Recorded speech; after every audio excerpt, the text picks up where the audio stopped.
statement. There are no more names inscribed on the list of speakers.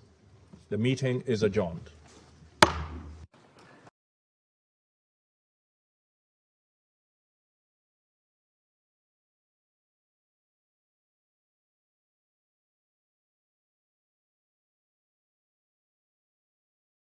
ስድስተኛው የህዝብ ተወካዮች ምክር ቤት ልዩ ስብሰባ ነበር እንደዛ ብንለው ይሻላል እሺ እዛ ስብሰባ ላይ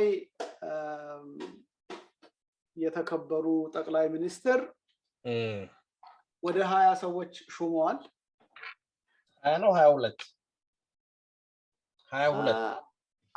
ናቸው 22 ናቸው እርግጠኛ ነህ 22 ናቸው አዎ እኔን ወዴት ረስተህ ነው ይቅርታ እርሶም ለካቶ ሹመዋል ይሄ ነው እኮ የኔ ነገር ዘንግቼው ነው ይቅርታ 22 ናቸው 22 ናቸው አዎ እርሶንም ጨምሮ ማለት ነው አይ እኔም ቢጨምር 23 ይሆን ነበር እኔ ዲክላይን አደረኩኝ ያው እንደምታውቀው አንተ ዲክላይን ሪስፔክቲቭሊ አንተ ከናት ፓርቲ ነህ ማለት ነው አዎ እኔ ዲክላይን አደረኩኝ እኔ የናት ፓርቲ ናቸው ዲክላይን ያደረጉት አዎ እንደተባለው ማለት ነው በሙሴ እኮ ነው ወደ የተሾመው ስለዚህ በሱ ነው የሚሾመው አይነት ነገር ነው ይሄንን ብቻ አውጣው ቀርተዋል እሺ በምን አየኸው ይሄንን ስመት እንዴት አየኸው አሁን ከዚህ በፊትም ተነጋግረን ነበር አዎ ያው ብርሃኑን እንደሚሾሙ አሁን የትምህርት ሚኒስቴር ሆነዋል አዎ ይገባቸዋል አንኳር ሆነው ኢኮኖሚስት ሆነው ወደ ገንዘብ ሚኒስትርነት ይሄዳል የሚል ተስፋ ነበረ which is ከሞያው ጋር የሚመጥን ነው ግን አስተማሪም ስለሆነ ሚኒስትር አልነበረማ ሰው አስተማሪን እንጂ ገንዘብ ሚኒስትር አልነበረም ነው ነገሩ አይ ግን he understand the theory ያንን ቲዎሪውን ወደ ፕራክቲስ የመለወጥ ጉዳይ ነው ወይንም ማሻሽሎ ማለት ነው ወይንም በጥሬው ማለት ነው ከሁለት አንዱ ግን መምህርም ስለነበረ ያ ፕሮፌሰር አሜሪካ ሀገር ብዙ ጊዜ መምህራኖች ስለነበሩ የትምህርት ሚኒስትርነቱን ቦታ የሚመጥን ነው አሁን እንግዲህ በሁለት ነገር እንመልከተው እንግዲህ አሁን እዚህ ከተሾሙት ውስጥ 3 የባዕድ አካሎች በብልጽግና ውስጥ ገብተዋል ባዕድ አካል ፎሪን እንትን ብትላቸው ማለት ነው ማለት ብልጽግና ያልሆኑ አንድን አብን አንድን ኦኤልኤፍ አንድን ኢዜማ ገብተዋል አሁን ፖለቲካሊ ነው እኛ የምንመለከተው እኔ በግሌ ፖለቲካሊ ነው የምመለከተው ግን እዚህ ላይ አሁን እነ ዶክተር ጌዲዮን አባል ነበሩ አዲስ እኮ የመጣ ሰው እኮ I don't know ምን ፖዚሽኑን ምን እንደሆነ አላውቅም እነዚህ እንግዲህ ሶስቱን የተቀስኩሉ ሰዎችን ያው በፖለቲካው አይስለ ከኢንዲፔንደንት ይኖራሉ ካሉ ጥሩ አላቃቸው ስለዚህ የምትናገረው ነገር በዛም ፐርስፔክቲቭ እንድታየው ብዬ ነው ይቅርታ አይ በሌለኝ ኢንፎርሜሽን ነው ካለ እገሌ ኢንዲፔንደንት ነው የተመዘገበው ቢባል ጥሩ ነው ግን አሁን ኢትዮ ስታንዳርድ ነው ባወጣው ኒውስ ላይ እንዲህ አይነት ነገር አልተናገረም የተናገረው የሶስቱን ባይተዋሮች ከመንግስት አካል መሆናቸውን ነው አሁን ፖለቲካሊ ነው ይሄንን ማየት ያለብን አየህ እና ፖለቲካሊ ስንመለከተው ኢትዮጵያ ውስጥ ዲሞክራሲን እንገነባለን እያልን ነው ዲሞክራሲ ደግሞ የሚገነባው የተለያየ የፖለቲካል ቪው ያላቸው ለአገሪቱ የተለያየ ቪዥን ያላቸው ራዕይ ያላቸው ፖለቲካ ቡድኖች ፍትሃዊ በሆነ መንገድ ተወዳድረው የስልጣን ባለቤት በተናጠል ወይ በጋራ ሲሆኑ ይሄ ነው ዴፊኒሽን ሌላ ነገር የለውም ኦኬ ለምሳሌ ኢዜማ የዜግነትን ፖለቲካ አራምዳለሁ ብሎ የተነሳ ድርጅት ነው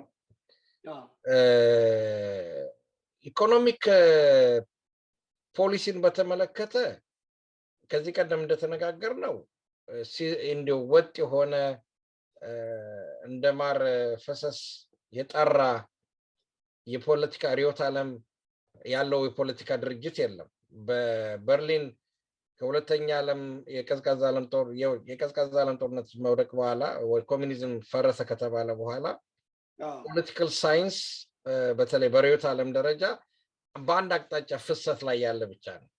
በሌፍቱና በራይቱ መካከል ብዙ ልዩነት አታይም፣ በግራና በቀኙ መካከል። እና አንዳንድ ጊዜ አሁን ለምሳሌ በዚህ በምንኖርበት ሀገር በእንግላንድ በሌበር እና በኮንሰርቫቲቭ መካከል ብዙ ልዩነት አታይም፣ ይሄን ያለ የጠነከረ ልዩነት አታይም። እና ይሄም ደግሞ ወደ ሶስተኛ ዓለም ሀገሮች ሪፍሌክት ተደርጓል ማለት ነው። ስለዚህ በኢኮኖሚ ደረጃ ለምሳሌ በኢትዮጵያ ውስጥ ኢኮኖሚ መሰረት የሆነው መሬት አግሪካልቸርን ፕራይቬታይዝ የማድረግ ላንድን ፕራይቬታይዝ የማድረግ ኢንተርፕረነርሺፕ እንዲስፋፋ የማድረግ ሁኔታ ትልቁ የፖሊሲ ምሰሶ ነው። ብልጽግና የኢህአዴግ ወራሽ ስለሆነ መለስ እንደምታስታውሰው በእኛ መቃብር ላይ ነው ላንድ ፕራይቬታይዝ የሚሆን ስላለው የላንድ ፕራይቬታይዜሽን ኢሹ ደግሞ ከብሔር ፖለቲካ ጋር የተቆራኘ ስለሆነ ያንን አይነካከውም ማንም። ስለዚህ ሞር ኦር ሌስ ተመሳሳይ የሆነ ነገር አላቸው ማለት ነው። ግን በፖለቲካው መስክ ኢዜማ የዜግነትን ፖለቲካ ነው ማራመደው። ሁሉም ዜጋዎች የአንድ ፓርቲ አባሎች ሆነሉ ነው፣ ብሔር ሳይጠቅስ ማለት ነው። አብን እንደምትመለከተው ያው የአማራው ነው። ኦኤልኤፍ እንደምትመለከተው የኦሮሞ ነው።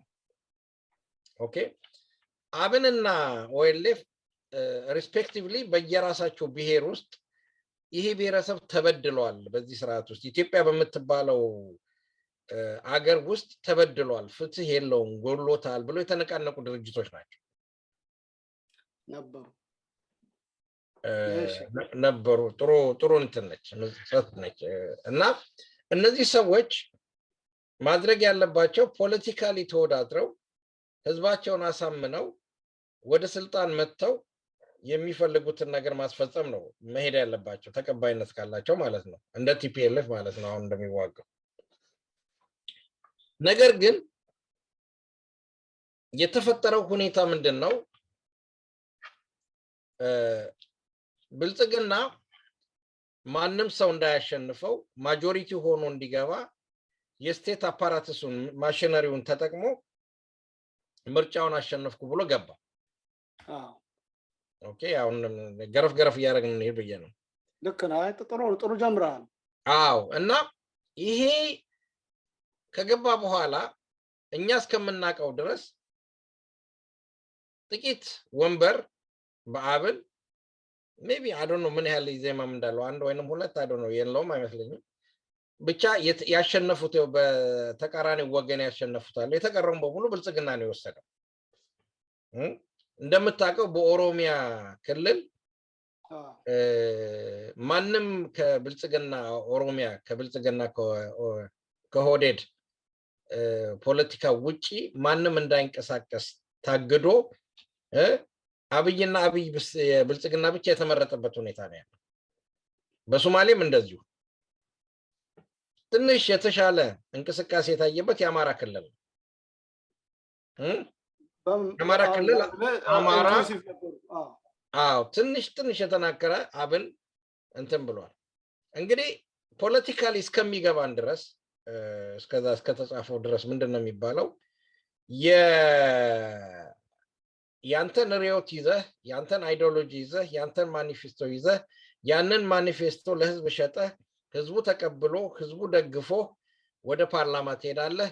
ወንበር ካገኘህ ማለት ማጆሪቲ ከሆንክ ስልጣን ትመሰርታለህ። ማጆሪቲ ካልሆንክ ኮሊዥን ትመጥራለህ። ከዛ በታች ከሆንክ ደግሞ እንደ ተቃዋሚ ገብተህ የህዝብህን አቤቱታ የህዝብህን ለቅሶ የህዝብን በደል ታሰማለህ። ይሄ ነው ፖለቲካው። ዲሞክራሲ የሚሰራው በዚህ አይነት መልኩ ነው። አሁን ኢትዮጵያ ውስጥ የተፈጠረው ሁኔታ የፖለቲካ ቀንደኛ ተዋንያን የሆኑትን ሰዎች በአብን የአብን ሊቀመንበር የሆነውን በለጠ ካሳን፣ በኢዜማ ዶክተር ብርሃኑን እና በኦኤልኤፍ ደግሞ ማናቸው ብንጠራቸው አይ ቲንክ ቀጀላ መርደሳ መሰሉኝ ማለት ነው። እነዚህ ሰዎች ወደ ስልጣን አስገብተህ ቢሮ ሰጣቸዋል ይሄ አሰራር ሲጀመር ህገወጥ ነው ህገወጥ ኢነሴንስ ምንድነው አሁን ለምሳሌ ብልጽግና ህዝብ መርጦኛል ብሎታል ኦኬ ህዝቡ የሰጠው ለብልጽግና ፖሊሲ ነው ህዝቡ ድምጽ የሰጠው ለብልጽግና አመራር ነው እንግዲህ ያው ቀደም ያላት እቺ ማጭበርበሯን ምናምን እንዳለች ሆነ እሷን ለብቻው አስቀምጠን ማለት ነው እንደሆነ እንኳን ለነሱ ነው የሰጠው ለናንተ ፖሊሲ ለናንተ አመራር ይሄን ሰተናል ሲል ብልጽግና መሾም ያለበት ለብልጽግና ሰዎች ለተመረጡ ሰዎች ነው ብቃት ላላቸው ሰዎች ነው ከውጭ አንጥቶ አይደለም መሾም ያለበት ኦኬ ይሄ ራሱ ፖለቲካሊ ህገወጥነትን ያሳያል አንደኛ ይሄ በብልጽግና አንፃር ስንመለከተው በኢዜማ በአብን በወለፍ ደግሞ ስትመለከተው የወለፍን እንኳን ልተው ትንሽ ምክንያቱም ብልጽግናና ኦፒዲዮና ወለፍ ብዙም ልዩነት የላቸውም ብዙ የተራራቁ አይደሉም እና ኢዜማና አብን ስንመለከተው ለምሳሌ አብን መጀመሪያ እናንሳና አብን የአማራ ህዝብ ተበድሏል በህገ መንግስቱ አልተወከለም በ27ቱ የቲፒኤልኤፍ አገዛዝ እጅግ የተበደለ ህዝብና ማርጂናላይዝ የተደረገ ነው ታርጌት የተደረገ ነው ይሄ ደግሞ ታሪካዊ ትርክቶች እየተሰራበት በየቦታው ሲገደል ሲጨፈጨፍ የኖረ ነው አሁንም እየተገደለ ነው በመተከል በባሌ ባሩሲ በሐረር እየሞተ ነው ከዛም አልፎ ተርፎ አሁን ባለው ጦርነት የመጀመሪያው ገፈት ቀማሽ ሆኖ የአማራ ህዝብ ነው ስለዚህ አማራን የሚወክል ድምጽ ያስፈልገኛል ብሎ የአማራን ህዝብ አሳምኖ ከአማራ አንጡራ ሀብት ገበሬው ከሚነገደው ገበሬው ካረሰው ነጋዴው ከነገደው ተማሪው ካለችው ቀለብ የቢሮ ሰራተኛው ገንዘብ አዋጣው ፓርቲውን ደግፈው በተቻላቸው መጠን ድምጽ ሰጥተው ለሊት አድረው ቆመው ግማሾቹ ታስረው ግማሾቹ ተገርፈው የተገደለም ኖሮ ነው አብን ወደዚያ መጣ እሺ አብን ዛሬ ተነስቶ ለብልጽግና አገልጋይ መሆን አገልጋይ አይደለም የሀገር አገልጋይነት አይደለም እዚህ ላይ we don't misconcept this ጉዳይ ሁሉም የሀገር አገልጋይ ነው አብን እንደ ፓርቲ አባል እንደ ፓርቲ እንደ ተቋሚ ፓርቲነቱ አገል ያገለገለ ነው አገር ማገልገል ማለት ሚኒስትር መሆን ማለት አይደለም እዚህ ላይ ሚስኮንሰፕሽን እንዳንወስድ ብዬ ነው ይሄንን ያስገባሁት ታክሲ ሹፌሩም ራሱን ሽሎ ይሰራል አገር ያገለገለ ነው ወታደሩም አገር ያገለገለ ነው ሊስትሮም አገር ያገለገለ ነው ሁሉም ኢትዮጵያዊ አገር እንደ ቦዘኔው ምትለው ምንም የሌለው ሰው አገር ያገለገለ ግን እዚህ ላይ እንደው ኮንሴፕት ኦፍ ኮሊሽን ገቨርንመንት ጋር ብንሄድ እመጣለሁ ወደዛ ኦኬ እመጣለሁ ኦኬ እነዚህ ሰዎች የአማራን ህዝብ ክደው አማራ ህዝብ ወክሎ እነሱን ታገሉልን የበደሉንን ታገሉልን ብሎ የላካቸውን ሰዎች ጋር ዛሬ በአገልጋይነት ገብተዋል አንዱ የመዘጋጃ ቤት የንብረት ጠባቂ ሆኗል መንግስት ስሙ ሲያሳምሩት የመንግስት ምናምን ይሉታል አንዳንድ ጊዜ ሲያደናግሩ የመዘጋጃ ቤት እንኳን አይሉም ምንም እንደመከፍተማው አይሉም የመንግስት ንብረት ምናምን ኃላፊ ይሏል ትልቅ ለማድረግ እንደምንም ይለጥጡታል but frankly speaking ከተማ ውስጥ ለተለያዩ ዩቲሊቲ ሰርቪስ የሚሰጡ መኪኖችና ንብረቶች ነው የሚጠብቀው ሌላ ምንም ነገር የለው ፖለቲካል እንትን ማንዴት የለው ፕላስ ሂዝ ቦሷ አበበች ነች እሷ ፖለቲካል ፓወር አላት ምታዘው እሷ ነች ኦኬ ከዛ በኋላ አሁን በለጥ የተባለው መጣ እሱ ደግሞ ተነስቶ ሳይንስ እና ቴክኖሎጂ ነው የተባለው ልክ ነው አዎ ሲጀመር is a philosophy student or graduate is a philosophy teacher ነው ኦኬ እንደው ለይስሙላ ካልሆነ በስተቀር በዛ ቦታ ላይ ሳውንድ ሆኖ ሊቀመጥ የሚችለው አትሊስት ትንሽ ሳይንስ ባክግራውንድ ያለውና ኢንጂነሪንግ የሆነ ሰው ቢሆን ጥሩ ነበር ኢኖቬሽን እና ቴክኖሎጂ ሚኒስትር ኢኖቬሽን እና ቴክኖሎጂ ከዚህ ቀደም አብይ ነበረበት መሰለኝ ዝም ብሎ ነው እዛ ቦታ ላይ የሆነ ማሟያ ነገር ነው መሰለኝ ምንም ኢኖቬት የተደረገ ነገር የለም ኢትዮጵያ ውስጥ ግን ሚኒስትሮቹ በየጊዜው ሲለዋወጡ ታረግ ሚኒስትሮች ኢኖቬት አድርገናል ግን ኢኖቬት ያደረግነው ነገር የለም እና ኤኒዌይ እዛው ውስጥ ገባ ፓርቲውን ካደ ማለት ነው ፓርቲው ሪፕሬዘንት ያደረገበትን ህዝቡን ካደ ማለት ነው ኢትስ ቢትሪያል ነው ኦኬ ከዛም በኋላ ለኢዜማም እንደዚሁ ነው ኢዜማ እንደምታውቀው ህዝብ አሸንፍ ወይም ሙት የሚል እንትን አለው ማለት ነው እዚህ ላይ እንደው አዎ አንተ እኮ ነህ እኔ ለህዝብ ታገላለሁ ብለህ አሁን ለምሳሌ እኔ ፖለቲካል ሊደር ነኝ ልበል ኦኬ ፖለቲካል ሊደር ነኝ ብለህ ክሪስማቲክ ፖለቲካል ሊደር ብሆን አይደለሁም እንጂ ክሪስማቲክ ፖለቲካል ሊደር ብሆን ህዝቤን አሳምኜ አላማዬን ሸጬ ተከተሉኝ ብዬ እነሱ ደግሞ በዛ አላማ ተሰልፈው መሪያችን አንተ ነህ ብለው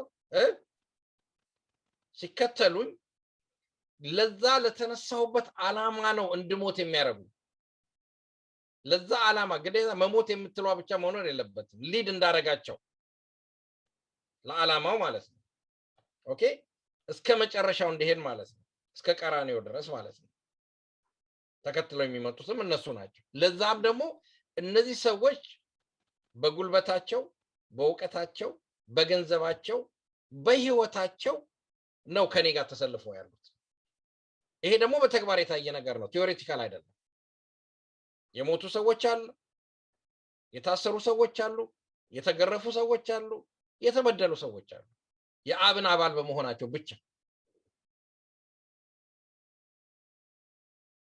ኮሚትመንት ገብተው ቤተሰቦቻቸውን አርግፈው ስንቅ ሰንቀው ለአብን ሲያገለግሉ የነበሩ ብዙ ወጣቶች ምክንያቱም they believe in the value of አብን እዚህ ላይ እንደው ገባ እየሄድክ ያለው እነዚህ ሰዎች ስፔሻሊ የአብኖችን እየመታ ስለመሰለኝ እንደው ለማስፋት ከተገነዘብኩት ለማስፋት ስለ ምንድነው እና አረናም ነበሩ ወደንም ጠላንም 5 ሚሊዮን የትግራይ ህዝብ ሊመርጣቸው የሚችሉ ሰዎች ናቸው ዶክተር በርሄ ደቡብ ላይ ደግሞ ነበሩ እነዚህ ፕሮፌሰሩ አብረዋቸው እንግዲህ ብዙ ጊዜ የሚሰለፉ እነሱን የተዋቸው ይመስላል አይ ነው ኦሬዲ ስልጣን የተሰጣቸው ቦታ አለ ማን ነው ያረናው አይደል እንዴ ማን ነው እንትና የአባይ አረጋዊ በርሄ የአባይ ምናምን አይደል እንዴ አዲሱ መንግስት ላይ እንግዲህ በሚኒስትሪያል ፖዚሽን ሚኒስትር በኮሚሽን ደረጃ አለ ፓወር ላይ ግን ስለ ነው ምን አፕግሬድ ይደረጋሉ ብዬ ማስበው እሱን መጣልሃለሁ ምክንያቱም ኢዜማ ትመጣለህ ልጅ ያሱ ለማስያዝ ነው እና እንደዚህ አይነት ነገር ላይ ጠላቶችህን በቅርብ ያዛቸው የሚባል ነገር አለ እና በደረቱ ያስቀመጣቸው እነዚህን የሚፈራቸው ሰዎች ነው ወይ ኢዜማን ይፈራሉ ወይ ብልጽግና ቤት ውስጥም ደግሞ ያየው ነገር ካለ አሁን ተሰብስበው ምክር ቤት ውስጥ እንደ ተቃውሞም አይነት ድምጽ ነው ያሰሙት አንዳንዶቹ አንደኛው እንኳን የኦሮሞ እንትን የሆነ በራሰ በራው እንዳንተ ያማረበት ሰውዬ እዛ ካናዳ የነበረው የኦሮሞ አክቲቪስት ነው ራሱ ብቸኛ ድምጽ ይመስላል ብዙ ጊዜ ሰው ሲያማ ወይም እንትን ሲል ነው የምታየው አጉላጉል ስድብ ሲሳደብ ነው ግን አሁንም አንዳንዶቹን በጥርጣሬ እንዲታዩ he raised the opposition he raised this concern እና ጠቅላይ ሚኒስትሩ 99% እዚህ የተመረጡት ፐርፌክት ናቸው ማለት አይደለም እና እንትንም እናያለን እሱንም ራሱ ማለት ይሆናል ጠቅላይ ሚኒስትሩንም ማለት ይሆናል እሺ ሰውየው እንደዛ እንኳን መዳፈሩ አይመስለኝም ሰውየውን ወዶ የገባ ነውና እንደዛ አይነት ነገር ብለዋልና ምንድነው ልፈልገው ስትራቴጂካሊ ሌላ ነገር የሚታይ ነገር አለ አንተ አሁን እንግዲህ ቅድም ኢንፈሳይዝ ስታረግ የነበረው እሺ እመጣበታለሁ ስትራቴጂካሊ አብይ ለምን በዛ መልኩ እንደሄደ እመጣበታለሁ እንደው መጀመሪያ የነዚህ ፓርቲዎችን ኢዜማም ያው ለአብን የተናገርኩት ለኢዜማ የሚያገለግል ነው እና በርግጥ የኢዜማ አመራር ሂስቶሪካሊ የፖለቲካ ፓርቲ አሳሲኔተር ነው ዶክተር እንትና ማነው ይሄ ብርሃኑ ነጋ የፖለቲካል ፓርቲ አሳሲኔተር ነው ኤቭሪ ፖለቲካል ፓርቲ ነው ይጠፋል መንግስት በደንብ አውቆት አንተ ስሙ ይጠፋል አዎ ያሳስተኛል ብዙ ጊዜ ነጋ እና ብዙ ስለማይመቸኝ ነው አንዳንድ ጊዜ ማይመች ሰው እኮ ብዙ ማይምሮ ውስጥ ማይቀመጥም ስለ ፕሪንሲፕል የሌለው ሰው ኤቭሪ ፖለቲካል ስቴጅ እየሄደ በቅርቡ እንኳን ከግንቦት ሰባት ከነቅንጅት ከነመሳሰሉት የነበረውን የኢትዮጵያን የፖለቲካ የዲሞክራሲ ትግል የህዝቦችን ትግል እየቆፈረ የሚቀብር ሰው ነው I'm so sorry to say that ምክንያቱም ለምሳሌ it doesn't matter ለምሳሌ አሁን የዛን ጊዜ በቅንጅት ተወዳድረው አዲስ አበባን ከተቆጣጠሩ በኋላ ወደ ስልጣኑ እዛው ወደ ስራው እንደመግባት እንደገና በተንኮሳክሶ ምን ብሎ ብቻ ታስሮ ምን ብሎ እንትን ያለ ነው ግንቦት ሰባት ብሎ ስንት ህዝብ ካስፈጀ በኋላ አፈር ድሜ ነው ያበላቸው አዎ የራሳቸው የሥራ ባልደረቦቹ ራሱ ለቀው ወደ አሜሪካ የገቡት ሰዎች አሉ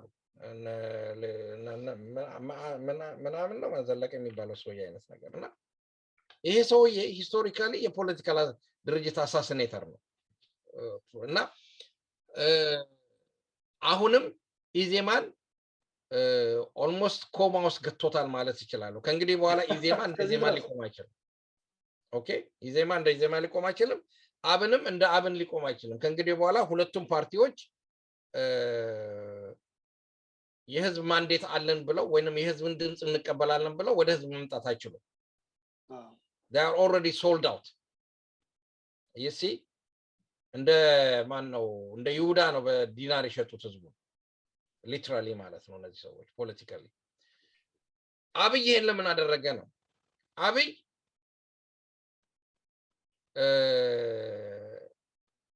ሁለት ስለት ያለው ቢላዋ ነው በዚህ በኢዜማና በአብን በኦኤልኤፍ ውስጥ የከተተው ማለት ይችላል በሁለት ቦታ የሚቆርጥ ነው ምክንያቱም አንደኛ እነዚህ ሰዎች ከእንግዲህ በኋላ እንደ ፖለቲካ ኢንቲቲ ኤግዚስት እንዳያደርጉ አደረጋቸው በቃ ፊኒሽ ምክንያቱም የአብይ ተወካዮች ናቸው የአብይ ተቀጣሪዎች ናቸው ዳር አብይ ትሮጃን ሆርስ ናቸው እና ለሱ ነው የሚያገለግሉት የሱን ፖሊሲ ነው የሚያገለግሉት ከሱ ውጪ አይደሉም እና ለህዝቡ የሰጠው ምንድነው እነዚህ ሰዎች ድሮውንም they are not political animals they are not political principled ለህዝብ የሚቆረቆሩ ለድሃ የሚቆረቆሩ ለሀገር የሚያስቡ አይደሉም ግፋቢል ከከርሳቸው በላይ አያስቡም ማለት ነው ማናቸው በኦፖዚሽን ፓርቲ ሆኖ ማለት ነው እና ያው ትንሽ ከክብር ይፈልጋሉ አንቱ መባሉ አሁን እነ ክቡር ብርሃኑ ነጋ ይልባል ነው እነ ክቡር በለጠ ካሳ የተከበሩ ምናምን እየተባለ ሊነገር ነው እና ያው በዛው የሚመጣው ፕሪቪሌጅ ላንድ ክሩዘሩ ቤቱ ገንዘቡ ምናምኑ ይመጣል and they're finished politically Abiy he finished them even if I disagree his political policy I like his strategy he killed his enemy without any weapon አየ ቅድም ያነሳት ነጥብ አለች ከወዳጅ ይልቅ ጠላትን አቅርብና ያዘው አይነት ነገር you see አሁን እነሱ አብይ እንዲህ አረገ እዚህ ጋር ተሳሳተ ብሎ ቮይስ ማድረግ አይችልም አብይ የሰራውን ኃጢያት በሙሉ ተሸካሚዎች ናቸው እንዲያውም ከሱ በላይ አብይ ለምሳሌ ሰክሰስፉል ቢሆን ለምሳሌ ልበል እንደው በለስ ቀርጦ ሰክሰስፉል ቢሆን ክሬዲቱን የሚወስደው ማን ነው አብይ ነው አሻጋሪው ማሪያችን ይው አሻግሮ እንዲህ አይነት ስኬት አመጣ ተብሎ የሚነገርለት እሱ ነው ግን ስትራክቸራሊ ማልፋንክሽን የሆነ ስለሆነ አብይ ፖለቲካው ራሱ የወደፊቱ አቺቭመንቱ በጣም ሊሚትድ ነው የወደፊቱ አቺቭመንት የፈለገውን ቢፈራገጥ ሊያስገኝ የሚችለው በኢትዮጵያ ውስጥ የፖለቲካል እና የኢኮኖሚ አቺቭመንት በጣም ሊሚትድ ነው ያብይ ሞር ላይክሊ ኔጌቲቭ ነው የሚሆነው እዛ በሚሆንበት ሰዓት የዛ እዳ ተሸካሚዎች ናቸው እነዚህ ሰዎች ወደ ህዝባቸው ማሄዱ አብይም ከእንግዲህ በኋላ የኔ ሰዎች ናቸው ብሎ ሙሉ አምኖ አይቀበላቸው he killed them politically ማለት ነው ቅድም ኮሊሽን አንስተ ነበር the principle of collision ምንድነው ለምሳሌ አንድ ፓርቲ ይኖርሃል እኔ አንድ ፓርቲ ይኖረኛል ብዙ ጊዜ እንደምናቀው መጽሐፉ ካልተለወጠ the majority ማለት ያለበት ለምሳሌ 251 ይሆናል probably have 200 votes and I have 51 votes or 60 votes then I created a joint coalition government and we agree the policy ላይ agree እናደርጋለን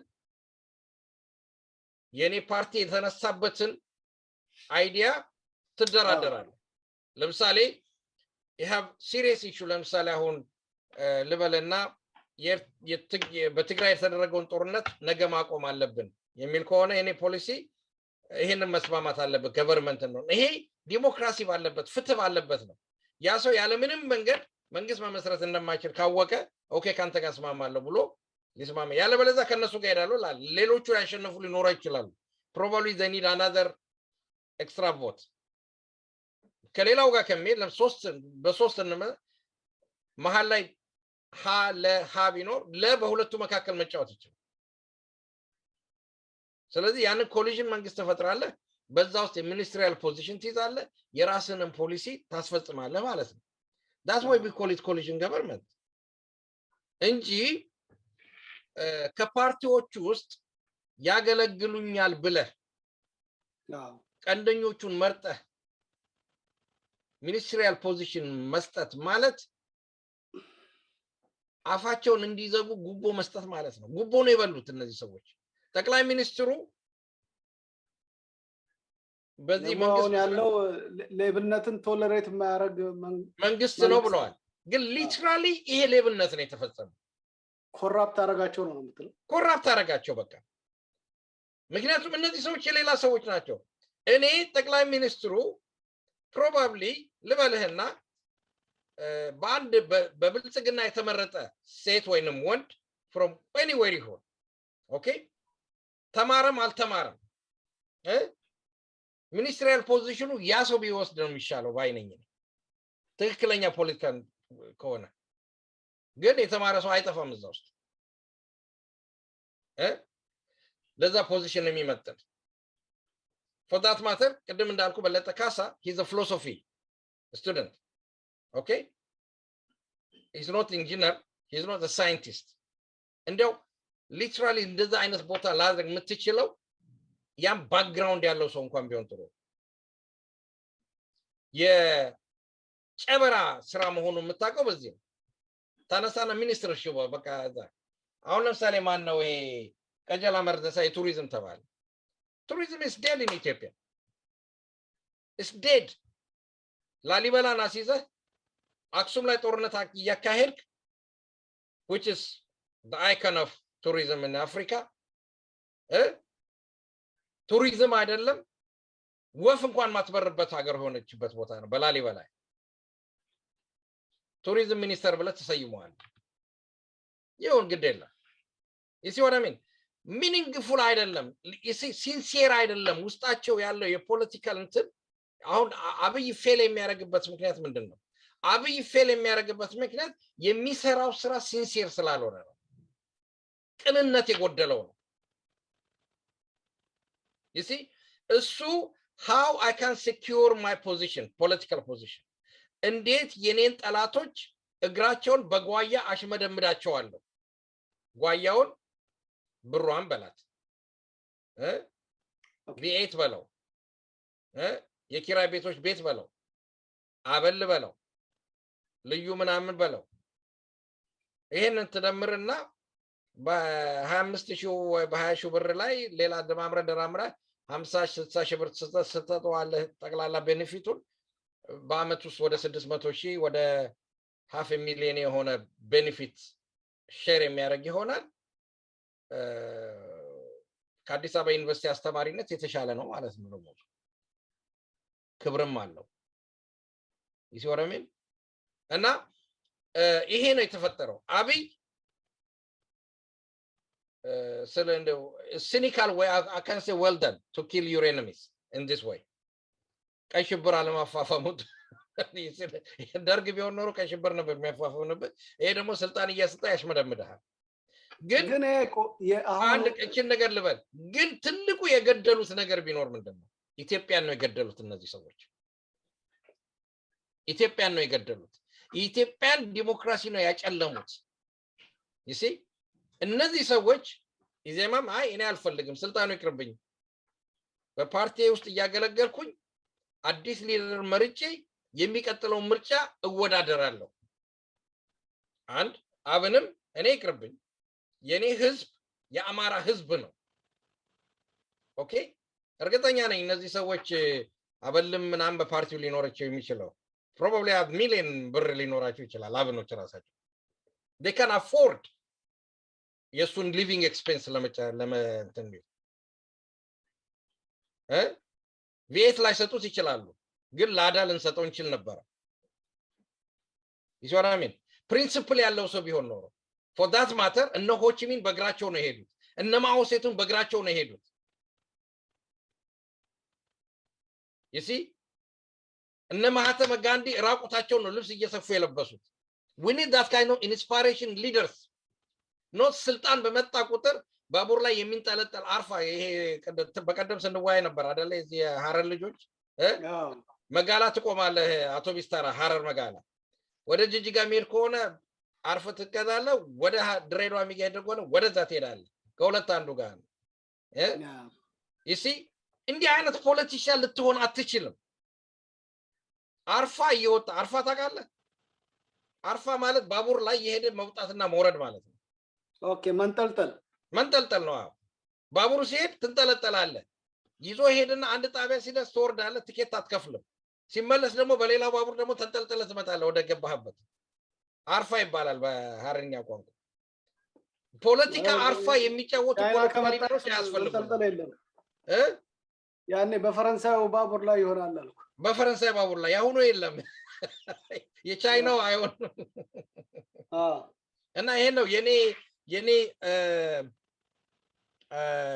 እንትን ያለኝ አመለካከት በዚህ ፖለቲካል ሹመት ላይ ያለው እንትን ይሄ ነው እና አጠቃላይ አብይ ሲንግል ሃንድሊ በኢትዮጵያ ውስጥ ዲሞክራሲን ገደለ እነዚህም ደግሞ በእነሱ ውስጥ የተሰገሰጉት ሰዎች አብረው ቀበሩ አንተ እንግዲህ ቆይ አሁን መቼስ ትንሽ ሞቅል አድርገው ጨዋታውን ከመሄዳችን በፊት አንተ አብይ ብትሆን እንዲህ አይነት አጣብቂኝ ላይ አለ አጣብቂኝ ዋናው ጦርነቱ አላባራ ብሏል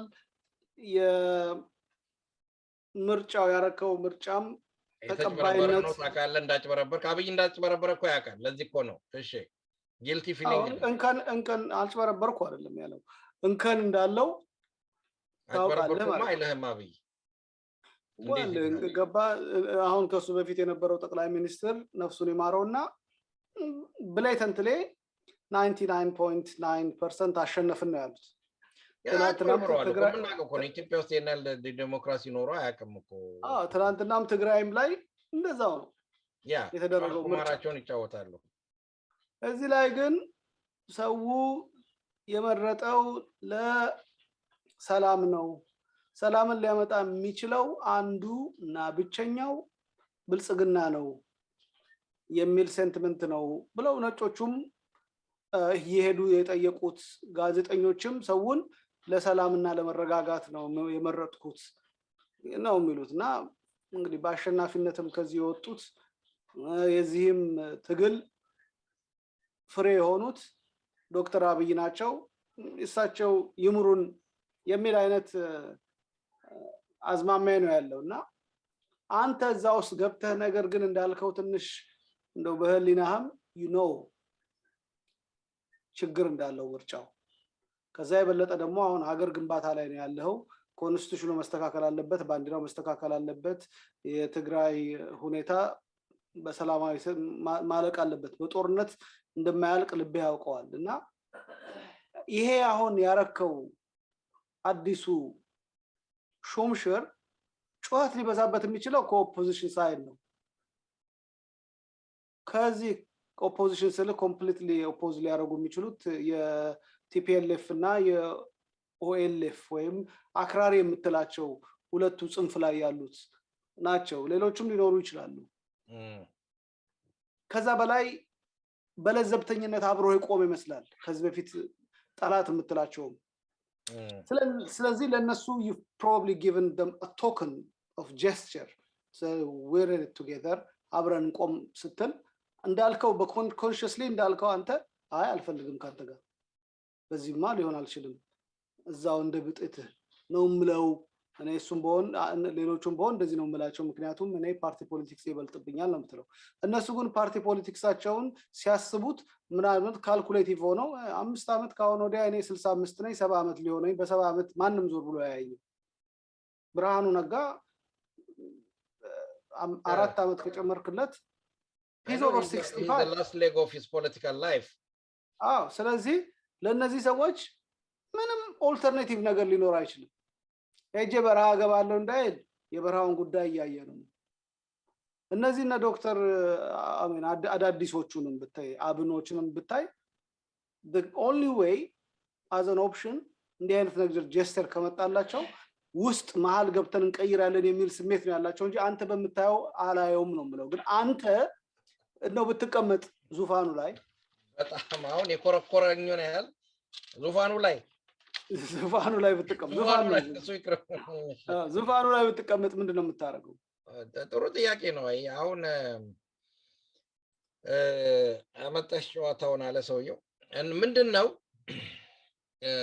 እሺ ፖለቲካል ፓርቲ ስትሆን መንግስትን በሁሉ ነገር መቃወም ማለት አይደለም ፖለቲካል ፓርቲ ለምሳሌ አሁን ናሽናል ኢሹዎች አሉ ኦኬ ናሽናል ኢሹዎች አሉ ለምሳሌ let's say for the sake of argument ለምሳሌ ግብጽ በኢትዮጵያ ላይ ያላትን በአባይ ዙሪያ ያላትን የውሃ ይገባኛል ጥያቄ አለ ይሄ ናሽናል question ነው every political organization has to support the national government the national government መደገፍ አለበት ሂስቶሪካሊ ግን እንደምናየው እንደ ዶክተር ብርሃኑ አይነት ነጋ አይነት ሰዎች የናሽናል ፖለቲካል የማይገባው ሰው ነው እኔ ይቅርታ አድርግልኝ ከነክብሩ ማለት ነው in that age እና academic intellectual level የአባይን ግድብ መለስ ሲጀምረው የተቃወመ ሰው ነው በአደባባይ white elephant ብርሃኑ ነጋ the whole opposition አውሮፓ አሜሪካ ያለው opposition and ለንደን ያለው opposition በተለው የአባይን ግድብ የተቃወመ ነው they don't understand between the national interest the global political national interest የምትለውና party politics interest ነው ለምሳሌ party politics interest ላይ እኔ የሚቀጥለውን ወጣት በእንዲህ አይነት መንገድ አንጸዋለሁ ናሽናል ሰርቪስ ጀምራለሁ ልትል ይችላል I introduce national service I introduce like tuition fee or I can build in extra railway ልትል ይችላል ነገር ግን ሱዳን ኢትዮጵያን ስትወር ደግ አረገች ብለህ አታጨበጭብም ከሱዳን ጋር ይሄ ልዩነት አለው ሶ አብንም ሆነ ኢዜማ የመንግስት አካል ሳይሆኑ ካብይ ጋር በናሽናል ኢንተረስት ጉዳይ ሊነጋገሩ ይችላል እና ምንድነው የብሔራዊ ጥቅምን በተመለከተ ለምሳሌ አሁን አሜሪካ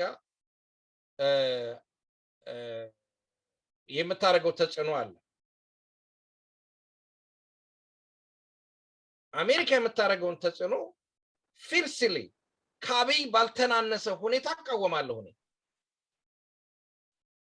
ይስወራምን ፊርሲሊ ለምን ሌላ አሁን አንተ ጦርነት ካላመጣህ እኮ አብይን እኮ ልትለው አትችልም ለምን ነው የምትቃወመው ቆይ አሁን እንትኑን ያወራው ነው ፖለቲካል ኢንተረስት ናሽናል ኢሹ ላይ ምናምን ስናወራ አንድ የፖለቲካ ድርጅት ግዴታ በተመረጠ ፓርቲ ውስጥ ገብቶ አገልጋይ መሆን የለበትም ለናሽናል ኢሹ ላይ መነጋገር ይችላል ለምሳሌ የትግራይን ጦርነት እንዴት መፍትሄ እንስጠው በሚላው ላይ ናሽናል ገቨርንመንቱ በሰላም እንዲጨርሰው ድርድር ማድረግ አለበት የሚኒስተር ፖዚሽን መያዝ የለበትም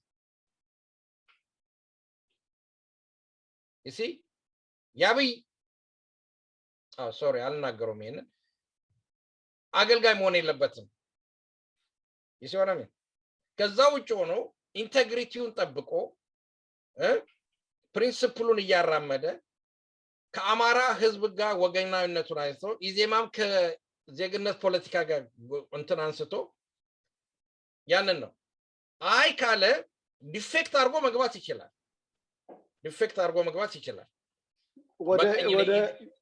ወዴት ነው የሚገባው ወደ ብልጽግና እሺ ለምሳሌ አሁን ለምሳሌ ማነው ሁለቱም የተሾሙት በለጠም ካሳም ቢሆን ዶክተር ብርሃኑም አይ በቃ ከዛሬ በኋላ ለአብን ያለን የፖለቲካ እንትን ዌቭ አርገናል ማለት አለባቸው that not more አብን that not more ኢዜማ that not more OLF ይሾራምን ስለዚህ የፖለቲካል ኦፖዚሽን ፓርቲ መሆን እንደው በትንሹም በትልቁም አብይን መቃወም ማለት አይደለም ወይ ብልጽግና መቃወም ማለት አይደለም አብይን የምትደግፍበት ቦታ አለ የምትቃወምበት ቦታ አለ እንዳስቀመጥኩት አሁን ለምሳሌ አሜሪካና ዌስተርኖቹ የሚያረጉትን ጣልቃ ገብነት ማናቸውም ኢትዮጵያዊ ከኢትዮጵያ ኢንተረስት አንፃር ስለመጣ ስለሆነ አብይ ኖረም አልኖረም መኖር ያለበት ኢትዮጵያ ስለሆነች ያንን ነገር ኦፖስት አደርጋለሁ ኦኬ ያንን ግን አብይ መደገፍ ግዴታ አብይ ሚኒስትር መሆን የለበትም I can be a good example ከአንዴም ሁለቴም ሶስት ጊዜም በተለያዩ ቦታዎች ደብዳቤ ጽፌያለሁ not necessarily አብይን ደግፌ አይደለም አገሬን ደግፌ ነው የአሜሪካኖች ተጽዕኖ ትክክል እንዳልሆነ የእንግሊዝ ፓርላማ የሚያደርገው ነገር ትክክል እንዳልሆነ for information next to have a meeting with the parliamentarian on this issue ተሳካለ ሴትየዋ ከዛስ ጋር ወይስ ካንተ ከራሴ ኤምፒ ጋር አይ ከሌላ ኤምፒ ጋር ነው እየሄደ ነው just we're going to have a discussion on how to go about it እና ይሄ የአገር ጉዳይ ስለሆነ ለአብይን የመደገፍ ጉዳይ አይደለም የኢትዮጵያ ህልውና ህዝብ ጉዳይ ነው የአገር ጉዳይ ነው የፓርቲ አባል መሆን የለብህም ኦፖዚሽን መሆን የለብህም ዜጋ ነው መሆን ያለብህ እውነተኛ ሰው ነው መሆን ያለብህ you see እዛስ መግባት የለባቸው ስለዚህ እንደዚህ እናርገው let's just put it simple example እንደው ሰውም ሁሉም ይገባዋል ግን simple an example አንተን እንኳን ምሳሌ አላረገም እኔን አሁን ለምሳሌ እኔ ሚስት ቢኖረኝ ትዳር ይዣለሁ ሌላ ቦታ ፍቅር ያዘኝ ልበል ከትዳሬ ውጭ ወደዛ ቤት ውሎና አዳሬ ከሆነ I have to declare divorce on this woman you see what I mean divorce ማድረግ አለብኝ what she going to divorce me ወይንም ደግሞ እሷ ትፈታኛለች ወይንም መፍታት አለብኝ you see what I mean የሁለት ሰው ባል መሆን አልችልም ስለዚህ የአብን የአማራ የበለጠ ካሳ ለአብንም ሊቀመንበር ለብልጽግና ማገልጋይ መሆን አይችልም you have to choose one so you have to divorce we give him the divorce certificate you see ኢዜማም እንደዛው ይሄ ነው ፕሪንሲፕሉ መሆን ያለበት ይሄ ነው ፖለቲካል ሳይንስ እስከዛሬ ድረስ ሲሰራበት የነበረው ይሄ ነው ግን ወክ አርገ ልትገባ ትችላለህ በቃ እኔ እንትን ብለዋል ግን አብይ የመረጠበት ምክንያት ደግሞ ፖለቲካ ድርጅቱን ለመምታት ነው በለጠ ካሳ የአብን ሊቀመንበር ባይሆን ኖሮ ድርሻ ያደርገውም ነበር you see ይሄ ነው በለጠ ካሳ የተለየ ኢንተሌክቹዋል ፓወር የተለየ ኮንትሪቢዩሽን ያደርጋል ብሎ ስላሰበ አይደለም አብንን አከርካሩን ይመታልኛል ብሎ ስላሰበ ያሽመደምደዋል ብሎ ስላሰበ እና አሁን እነ ክርስቲያን እንግዲህ ያኮርፉና እነዚህ ሰዎች ማጅር ግንዳቸውን ይሏቸዋል ነው የምትለኝ እነሱ ስላልተቆ ማክሮፍ ሳይሆን የፕሪንሲፕል ጉዳይ ነው ቀደም እንዳልኩ ነው if I have a wife ትዳሬን አክርቤ ከተቀመጥኩ ሌላ ያ አናሎጂ ለመሰለ አሁን ይሄ ያልከው የትዳር ጉዳይ ምናምን ከፖለቲክሱ ጋር ላይሰራ የሚችለው ዋናው ምንድነው ጥሩ ነው ጥሩ ብለሃል ይሄ ሰባውት ኮሚትመንት ከአንድ ሰው ጋር ነው መሆን የምትችለው ነው ምን የምትለው ግን እንደ አይነት አርጊመንት ሁለትዮሽ ነው ዳያኮቶሚ ነው በቃ ይሄ ጥቁር ነው ይሄ ነጭ ነው ከሚለው ጋር ነው ግን እኛ ያለንበት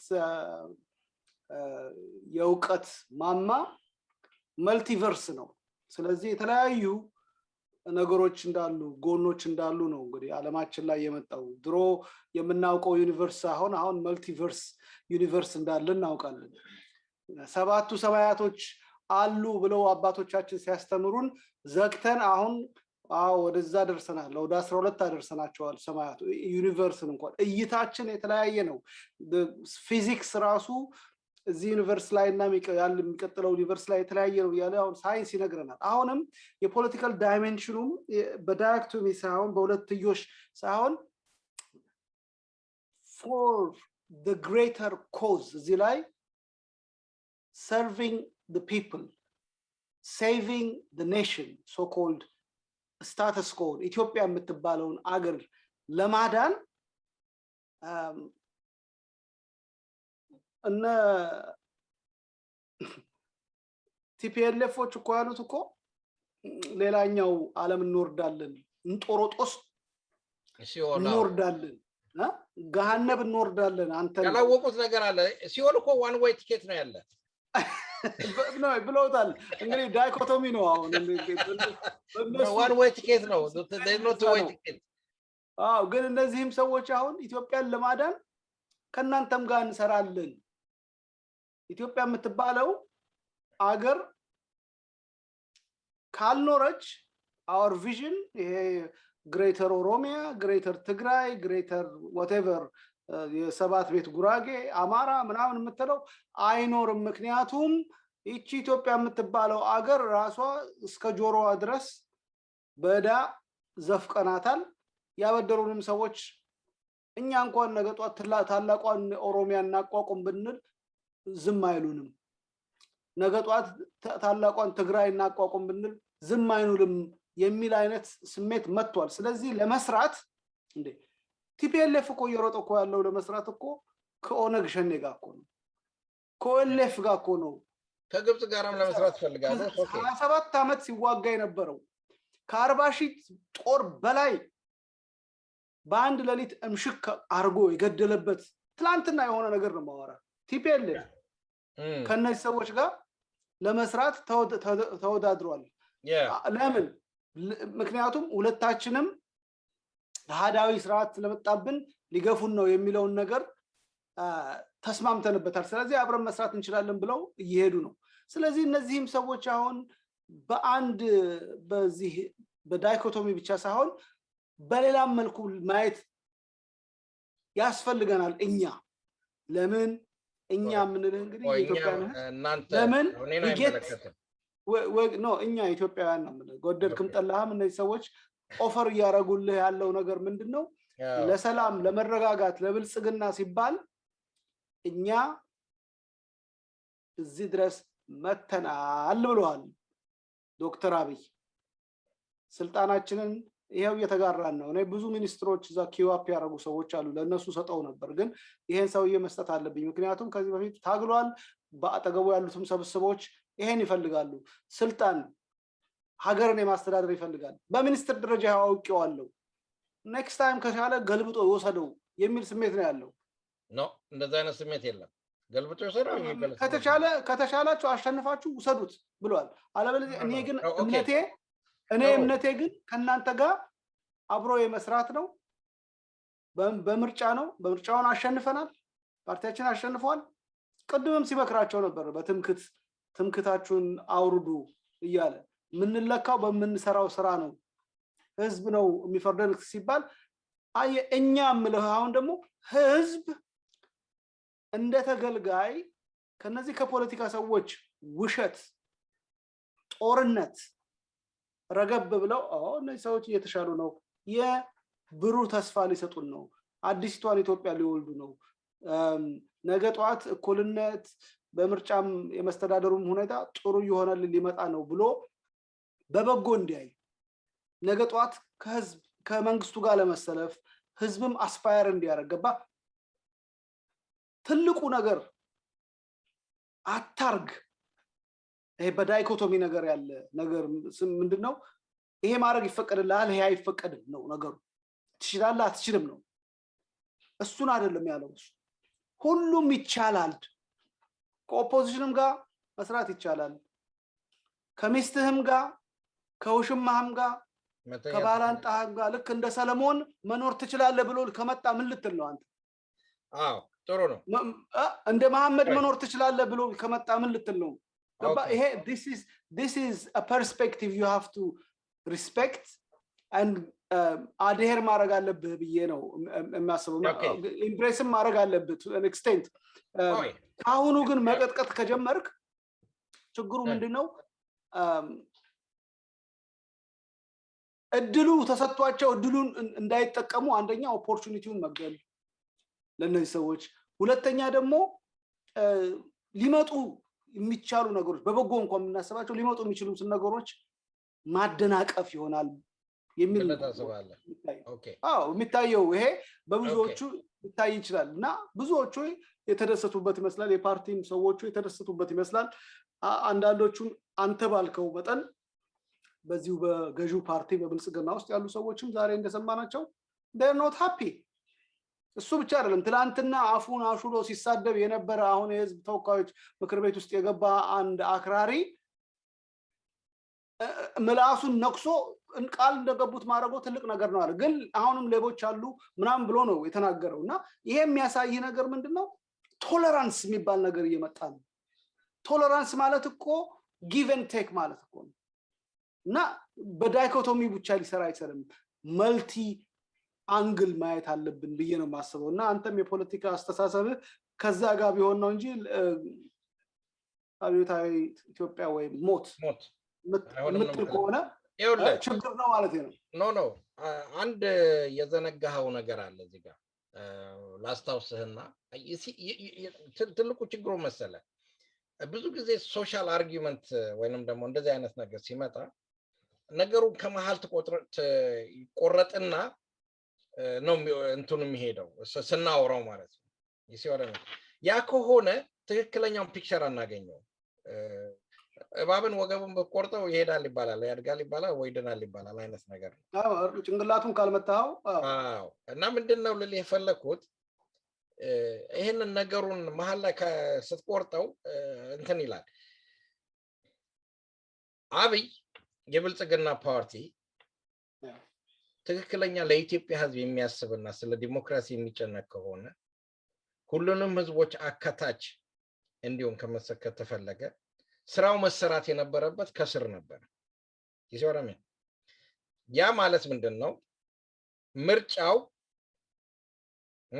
ያለምንም ፍትህ መጓደል እዚህ ላይ እንድታሰብርልኝ የምፈልገው ስተት አይሰራም ማለት አይደለም። ስተት የማይሰራ በድን ብቻ ነው። የሚሰራ ሰው ስተት ይሰራል። እዛ ቦታ ላይ ሳጥን ሊበላሽ ሊሰረቅ ይችላል። እዛ ቦታ ላይ 10% ልሰጠው ይችላል።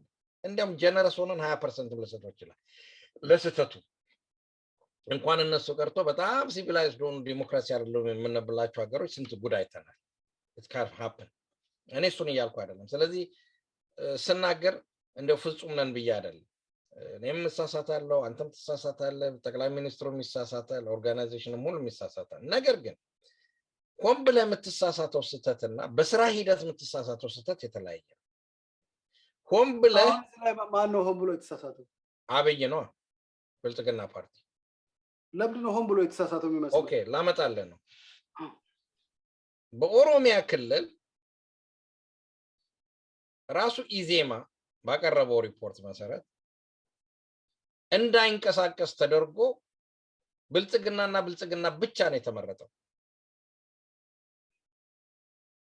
ይሄንን ኦፒዲዮ ነው የተመረጠው። እሺ እዛ ላይ ኦኤልኤፍ የለም። እነ መረጃ ጉዲና ፖለቲካል ፕሪንሲፕላቸው ብንጠላቸውም እንኳን የሉም። እነሱ እኮ ስለወጡ ነው እንጂ እኮ መረጥ ወጡ ስላልፈለጉት ነው፣ ስላወቁት እኮ ነው። they know ግን እኮ አሁን ከአብይ ጋር የሚያገናኘው ነገር የለም። እነሱ ስለወጡ ነው። ይኸውልህ let's just put it this way። እውነት ለመናገር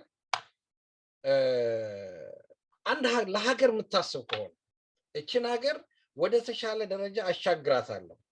ከዚህ እሳቸው በመስቀል አደባባይ ተገኝተው በዘመናት ያልታየ ሽግግር ተደርጓል ይላሉ። የረሱት ነገር አለ ጠቅላይ ሚኒስትሩ። ኢትዮጵያ የብዙ ዘመን ታሪክ ያላት ናት። የህዝብ ስለመረጠህ ብቻ አይደለም። ህዝቡ በሚያምንበት ስርዓት ጊዜ የነበሩ ንጉሶች ነበሩ ህዝቡ ተቀብሏቸው የሚኖሩት ኦኬ anyway እሱን እንተውና በኦሮሚያ ክልል ምንም አይነት ተቃዋሚ እንዳይኖር ተደርጎ የተመረጠ የፖለቲካ ድርጅት ነው even lately ምርጫ አካሄደው የሶማሌ ክልል እንዲሁም እንደዚሁ በአማራ ክልል የነበረው ፍጥጫ እስከ ሞት ድረስ ያደረሰ ነው እስከ መታሰር ካዝን ይሄ ቦክስ እስከ መስረቅ የደረሰ ነገር ነው and so on and so forth ከዛ በላይ ለትክክለኛ ዲሞክራሲ የሚያስበው ከሆነ even ምንም ወንጀል ያልሰሩትን እነ እስክንድርን አስረው ፓርቲያቸውን አስረው ምርጫ የተካሄደበት ጉዳይ ነው ከዛ ነው የሚጀምረው አንተ ስልጣንህን ካረጋገጥክ በኋላ ሴኩር ካረክ በኋላ ቁልፍ ከሰራ በኋላ የትም እንደማትሄድ አውቀህ ወጥመድ አስገብተህ ቺዝ ማለት ነው አይጥ እንደምትይዝ ማለት ነው እነዚህ ሰዎች የተያዙ ቺዝ አርገህ ነና ስልጣን ላይ ተቀመጥ አልኩ ይሄ አገር መውደድ አይደለም አገር መካድ ማለት ነው ለኔ እነሱ ከዚህ ቀደም አንስተናል እኮ በዚህ በሹመት ጉዳይ ጣሊያን እንደነገርኩ ክሊፑም ካለ ፈልገና ከያየ ዘብታሳየው ጥሩ ነው ትግራይ በገባበት ጊዜ ብዙ ሹማምንቶች እኮ ሾመዋል ናይ ገብረ ማርያም ደጃዝማች ተባሊው ናይ ገብረ ምናምን ፊታውራሪ ተባሊው እየተባለ ተሾመዋል ሴኩር ካረገ ለጣሊያን አንገዛም ያሉትን ሰዎች በአደባባይ ሰቅሏል አንገታቸው ቆርጦ ያርበኞችን አዋርዷል ለሱ ያገለግሉትን ግን ሾሟል ጣሊያን እንኳን ይሾማል እንኳን የራስ መንግስት ምክንያቱም አገሩ የምታገለግለው እንደዛ ነው እንግሊዞች ህንድን ሲገዙ በመሃራጃስ ነው በሚባሉ በዛው አካባቢ ባሉ ሰዎች ነው ሲያስገዙ የነበሩት ያንን የሚያክል ቫስት ኮንቲኔንት ማለት ነው ህንድ እንግሊዝ አይደለም የገዛው ኢንፋክት እንግሊዝ ኮሎኒ ስትደረግ በኢስት ኢንዲያን ካምፓኒ ነው even በካምፓኒ ነው ኮሎናይዝ የተደረገችው not the crown በኋላ ነው ሄደው ከዛ በኋላ እንግሊዝ ታስቀምጣለ ከስር ያለው ህንድ ነው ሲያገለግል ነው 200 አመት ነው የገዟቸው you see መሾም it's not necessarily reflecting the interest of the people የህዝቦችን ፍላጎት እና የሀገርን ፍላጎት አይደለም ሪፍሌክት የሚያደርገው የህንድ ተሿሚዎች ተሾመው ያ እንግሊዝን ሲያገለግሉ ነው የኖሩት ሻይና ቅመም ሲያቀብሉ ነው ለእንግሊዝ የኖሩት ኦኬ እነዚህ ሰዎች ዛሬ ቁጥራቸው ትንሽ ነው ሊያገለግሉ የሚችሉት የብልጽግና ፖለቲካል ኢንተረስት ነው ያብይን የፖለቲካ ኢንተረስት ነው ያብይን ግሎሪ ነው it's nothing sincere አየ እኔ ሲንሰር መሆኑን ባቀው መቼ ነው ሲንሰር መሆኑን ባቀው ኦኬ በታሸንፉኝ ማሸነፍ ትንሽ ትሪክ ያርግኔ አሁን ለምሳሌ ስለ ስልጣን ይዘህ ዝም ብለህ እንደሞኝ ስጥ አይደለም ትታገላለህ እኮ ትንሽም የሆነ ነገር ታረጋለህ I agree with that ምናው ነገር ነው በአውሮፓ ምናምን ሳይኮሎጂካል ተጠቀማለህ ብራይብ ታረጋለህ እንዲህ አረጋለሁ እንዲህ ታረጋለህ እሱ እንደዚህ ነው blackmail ታረጋለህ you play all that tricks you make sure ግን ማንንም ሰው እንዳይመረጥ አድርገህ ወንበር ከያዝክ በኋላ ከተደላደልክ በኋላ ቤተ መንግስቱን በጠመንጃ ካስከበብክ በኋላ ናና የኔን አገልግል ስትለኝ በዛ አገልጋይ መሆን እኔ አልፈልግም በፕሪንሲፕል ደረጃ you see ምን ቸገረ አንተማ ምን ቸገረ ውጭ ነው ያለው እነዚህ ሰዎች እኮ በረሃ የነበሩ ሰዎች እኮ ገቡ እኮ እነ ብርሃኑ እኮ ማየት እኮ ያለብህ እኮ ኤርትራ ሳህል በረሃ ወርደው አልተሳካላቸውም ውጭ ሀገር ለፎቶግራፊ ነው በረሃ ምትለኝ ወዳጅ እንዳወረተው ፎቶግራፊ ሄድኩኝ ያለው ነው ና ገብተዋል ወደድክም ጠላም እሱን አላማ ተከትለው የተሰው ሰዎች አሉ የፖለቲካ ፕሮሰስ ይው ምን መሰለ በአለም ላይ ህግጋቶች አሏቸው ህግጋቶች ለእያንዳንዱ ህግና ስርዓት አለው ስለ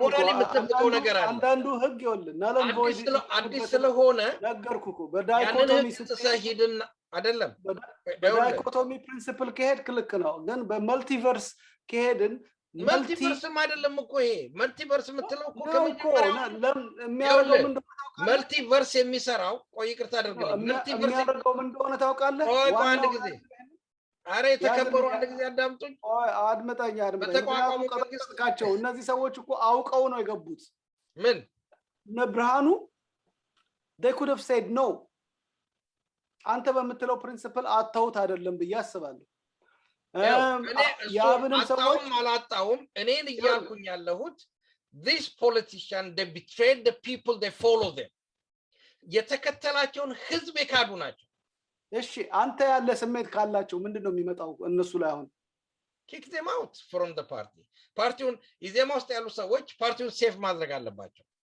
እና አሁን የምትለኝ በዚህ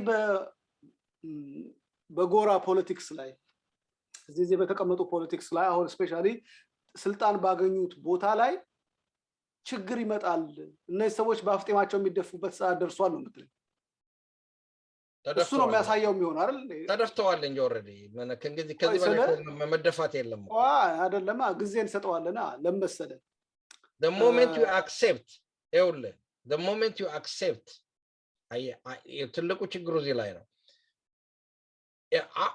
ትልቁ ችግሩ የሚመጣው መሰለ አንድ እዚህ ጋር ክላሪቲ ልስጥ እዚህ ጋር አንድ ትንሽ ውስጥ የቀረ ነገር አለ እሺ አውጣው በኢትዮጵያ ውስጥ ያለው ፖለቲካ የሆስቲሊቲ ፖለቲካ ነው እና ሆስቲሊቲ ማጥፋቱ ልክ አይደለም ቆቆቆ አይደለም ቆቆቆ ወደዛ ትይ ሆስቲሊቲ ስለ እኔ ኦፖዚሽን ነኝ ስለዚህ ኤቭሪቲንግ ሌላ ፓርቲ የሚያደርገው ነገር መጥላት እስከ መግደል ድረስ መድረስ ማለት ነው የወረስነው ፖለቲክስ ነው ብለዋል እኮ ያን እስቲል አሁንም አለ እኔ ያልኩ ምንድነው ጤናማ የሆነ የፖለቲካል ስርዓት መገንባት ከፈለግን በተቃዋሚ ጎራ ያለው ፖለቲካ ድርጅት የህዝብ ድምጽ ውክልና እስካላገኘ ድረስ በመንግስት ስልጣን ውስጥ ተከፍሎ መሞዳሞድ የለበትም ያ ማለት የቆመበትንና ቃል ኪዳን የገባለትን ፕሪንሲፕል መካድ ማለት ነው ስለዚህ ሁለት ሚስ ማግባት እንደማይቻለው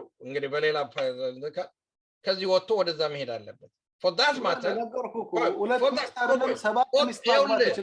even በሌላው እንኳን ስርዓት ብትወስደው በእስልምና ካገባት ውጪ ሌላ ሰው እኮ አታገባ የተወሰነልህ ነው የምታገባው በህጉ መሰረት ከቻልክ እኮ ማግባት ትችላለህ ኖ ዝም ብለህ ከቻልክ ዝም ብለህ ከአራት በላይ አትችልም ህጉ እንደዛ ነው እንደ አራትም እኮ ብዙ ነው ኖ ወደ ሶስት አልገባም እሱ ዲቤት ውስጥ አልገባም የተፈጠረበት ምክንያት አለ I respect that whatever they do it's their business ግን እኔ እስከማቀው I'm in the Christian domain አንተ ያመጣውን አናሎጂ እኮ ነው ኖ እዛም ቢሆን ሊሚትድ ነው እኔ within the Christian domain እስከማቀው ድረስ ያንን ሰጥቻለሁ ያ አናሎጂ ካልጣበ fair enough I'm not going to indulge with that ግን ምንድነው ሲተረዝ ምን ይባላል መሰለ ሁለት እግር አለኝ ተብሎ ሁለት ዛፍ ላይ አይወጣም አየ ለሁለት ጌታ አታድርም ይላል መጽሐፍ ቅዱስ ራሱ አንዱን ምረጥ ነው የሚለው መጽሐፍ ቅዱስ ወይ ለህዝብ ታድራለህ ወይ ደግሞ በህዝብ ላይ ተቀመጠው ላይ ታድራለህ ኢዜማ የህዝብ ቤዙ የዜግነት ፖለቲካ ላይ የሚከተሉት ህዝቦች ናቸው ወይ ለነሱ ፕሪንሲፕል ታድራለህ ወይ እነሱን የሚቃወም ላይ ታድራለህ መጽሐፍ ቅዱስ የሚለው ለሁለት ጌታ አትሆንም ነው የሚለው አትታዘዝም ነው የሚለው አንዱን ምረጥ ወይ ከሰይጣን ወይ ከመላእክት ስለዚህ አብን ወይ ከአማራ back to basics what was the purpose of this political parties ተወዳድረው ራሳቸውን ሪዮታችን ይሄ ነው ወዘተርፈ ብለው የመጡበት አደባባይ የወጡበት ምክንያት formation of this entity ምን ነበር ምን ይመስላል አንተ እንደው በሚገባ ይኸውልህ እኔ የአብንን በትክክል አስቀምጠልኝ አትሊስት እነሱ ፎሎ ስለማድረግ ማለት ነው ኢዜማ አጭቤ ስለሆነ ከመጀመሪያው ነው ብዙ አይመቸኝም ብዙም ግድ የለኝም ለነሱ ግን አብን የተመሰረተበት ዋና የፖለቲካ በ27 የነ ክርስቲያንን ዳያሎግ ማዳመጥ ትችላለህ በ27ቱ ዘመን ቲፒኤልኤፍ በሰራው በውሸት ላይ በተመሰረተ ትርክት የአማራ ህዝብ ንግሌክት ተደርጓል በህገ መንግስቱ ዶክተር አምባቸው የሞተበት ህገ መንግስት አንዱ እኛን የለወከለ ህገ መንግስት ብሎ ሲከራከር የነበረ ህገ መንግስቱ ላይ የአማራ አልተወከለም በዚህ ህገ መንግስት መሰረት የአማራ ህዝብ ተበድሏል እየተገደለ ነው አሁንም እየተገደለ ነው for that matter ባብይ መንግስት እንዲያውም I'm so sorry to say that በቲፒኤልኤፍ ከተገደለው ይልቅ የአብይ ስርዓት ከመጣ ጀምሮ የተገደለው የአማራ ህዝብ ይበዛል በምን ምክንያት በህገ መንግስቱ ምክንያት አብን ማንን ነው የሚቃወመው ህገ መንግስቱን አሁን ስልጣን ያዘው በማን ነው በህገ መንግስቱ እንዴት አይነት ቁማር ነው እንደዚህ ይሄ እኮ ግልጽ እኮ ነገር ነው የምትቃወመው ነገር ክርስቲያን አንዴ ሲናገር የሰማሁት ነገር አለ የቲፒኤልኤፍን አርማ ህገወጥ እስኪሆን ድረስ እናረጋዋለን ብሎ ሲከራከር ነበር ህገ መንግስቱ ማፍረስ ብቻ አይደለም አርማ እንኳን ጭምር ህገወጥ እንዲሆን እናረጋለን ሲሉ ነበር የአማራ ህዝብ የተበደለው የአማራ ህዝብ ነፍጠኛ የአማራ ህዝብ ጨቋኝ የአማራ ህዝብ በነ ዶክተር ብርሃኑ መጤ እየተባለ የተደረገበት ዋናው ምንጩ ህገ መንግስቱ ነው የአማራን ህዝብ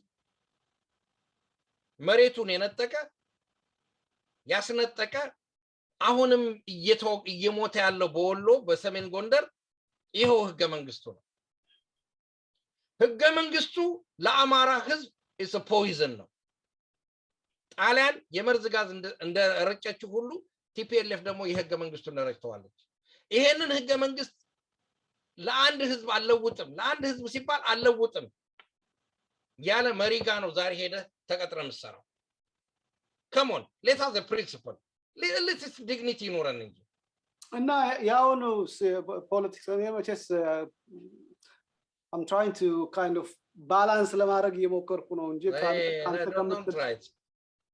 ግን where are we heading with this politics I wish no ይኸውልህ ጤናማ የሆነ ፖለቲካ ለኔ የሚገባኝ ማለት ነው ልሳሳት ይችላል I'm so sorry ለኔ የሚገባኝ ፖለቲካ ምንድነው አብን ፈርምሊ አሁን አላሸነፍኩኝም የሚቀጥለው አሸነፋለሁ ለናሽናል ጉዳይ በሚመጣበት ጊዜ አብረን እንሰራበት ሁኔታዎች አሉ ከመንግስት ጋር አብረን እንሰራበት ነገር አለ እዚህ ማከር እኮ እንደምናውቀው ሌበር እና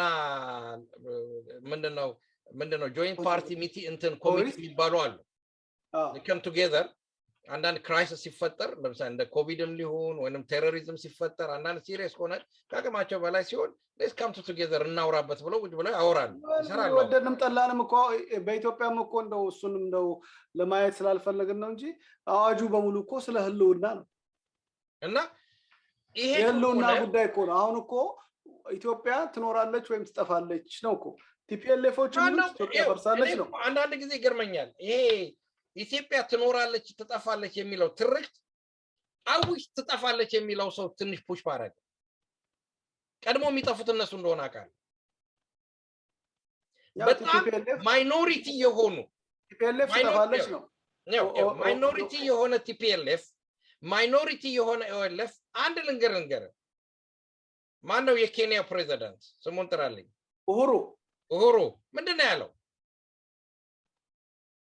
ኢትዮጵያ እናት ነች እናት ከታመመች ልጆቿ ሰላም አይሆኑም የአፍሪካ እናት ነች ማለት ነው ትላንትና ኢትዮጵያ አውት ኦፍ ኦሮሚያ ሲል ሶሪ አንድ ጊዜ እኮ ሚዲያ ላይ መሆን ጥሩ አይደለም በደንብ አያናግረን ሲናገር የነበረ ሰው የነዚህ ከበስተጀርባቸው ሲጫወት የነበረ ሰው ነው ምን ያህል እፍረት እንደሚሰማቸው ነው የተሰማኝ you እንዲህ አይነት የግለሰቦችን ኢምንት የማይሆኑ የፖለቲካል ፕሌየሮችን የሚጫወቱን ወስደን the majority ፖለቲካ እናርገው when it comes to የመጨረሻው ላይ ጌም ላይ በሚመጣበት ሰዓት ኢትዮጵያዊነት እንደማይሸነፋት አልጠራጠርም ኢትዮጵያ ለምሳሌ ማን ነው ስታሊን የሚባለው ሰው ልጅ አለ sometimes የራሻው ነው ወይስ የኛው ስታሊን እንትን ፎርጅዱ ማለት ነው እና በህይወቴ የሚያስደስተኝ ነገር ኢትዮጵያ ስትፈርስ ማየቴ ነው። really his mental state ነው የሚታየኝ ይሄ ሰውዬ you see mental state እኔ አፍርበታለሁ። ጌታቸው የሚያለው ሲኦልደርሰን መጣለን ምናምን go ahead መንገዱን ጨርቅ ያርግለት መንገዱን ጨርቅ ያርግለት። ስታሊን ትንሽ ስታሊን ጌታቸው እንኳን ገባ ብዙ ነገር ላይ ድራግ ላይ ሊኖር ይችላል ሳይኮሎጂካሊ ደግሞ አፌክትድ ሆኖ አንዳንድ ነገሮች አሁን ስታሊን ከተማ ውስጥ ነው ያለው አሜሪካ ነው የሚኖረው ምናምን የከተማ አብደለም ያለህ ማን ነው ታዲያ? ነው እብደት እኮ አይደለም ማወራ ሳይኮሎጂካሊ ጤናማ የሆነ ቦታ ላይ ነው ያለው ይተኛል የደላ ቦታ ላይ ይተኛል ይበላል ይጠጣል ግን ስለ ወገኖቹ መቁሰል መሞት ከዚህ በፊት ሲያምንበት የነበረው የፖለቲካ ድርጅት እንትን ማረግ አናዶት አብሽቆት የተናገረው ነገር ነው እንበል ያኛው ከዚህ እንዳልኩ ከመሸነፍ ጋር ከዚህ በፊት ወደታች ሲያያቸው የነበሩ ሰዎች አሁን ቁም ስቅል ያሳዩት ገባ አሁን ስላበበች ስለ አዲስ አበባ ከንቲባ የተናገረው ነገር ምንም ስትሰማ ገባ it's becoming so personal ኢህአዴግ ውስጥ በእንቅፍ ውስጥ የነበሩ ሰዎች አብረው ተሰልፈው አብዮታዊ ዘፈን ሲዘፍኑ መዝሙር ሲዘምሩ የነበሩ ሰዎች ስለሆኑ ያ it's personal እና አንዳንዴ ጀጅመንቱን ትንሽ ክላውድድ ሊያደርገው ይችላል ግን ስታሊን እልህ ነው እንበል ስለዚህ ስታሊን አላለ ኢትዮጵያ አትፈርስም ይሄም ሰውዬ AK47 የታጠቁ ወጣቶችን ይዞ ኢትዮጵያን አፈርሳለሁ ቢል ላያፈርስ ይችላል ምክንያቱም ኢትዮጵያ ያንድ ግሩፕ ወይም ያንድ ጎጥ ወጥ ብቻ እንዳልሆነች ብዙ ምልክቶች አሏት ብዙ እሴቶች አሏት እሴቶቿ ናቸው ሶ ኮልድ ቤዚክ የሆኑ ናሽናል ኢንስቲትዩሽኖቹን ሃይማኖቱንም ብትል የሰውንም መስተጋበር መተሳሰር ስትል በደንብ የያዘው ነገር እሱ ነው የበለጠ ደግሞ ከነና ካንተ ውይይት ውጪ ደግሞ ሪያሊስቲክ የሆኑ ነገሮች አሉ ሰዎች እየተቀበሏቸው የመጡ ለምሳሌ የፖለቲካ አክራሪዎች ደርግንም ብትል ኢህአዴግንም ብትል መተው ሊያጠፉት ያልቻሉት የህዝብን ግንኙነት ነው ማህበራዊ ግንኙነቱ ማለት ነው ግን እኮ ደርግ የኢትዮጵያን ማህበራዊ ግንኙነት ለማፍረስ አልሄደም መሄድ አይደለም አጥፍቶታል አላጠፋው አንተ እኮ በጣም ብና ያጠፋው ደርግ እኮ ያጠፋው ጥፋት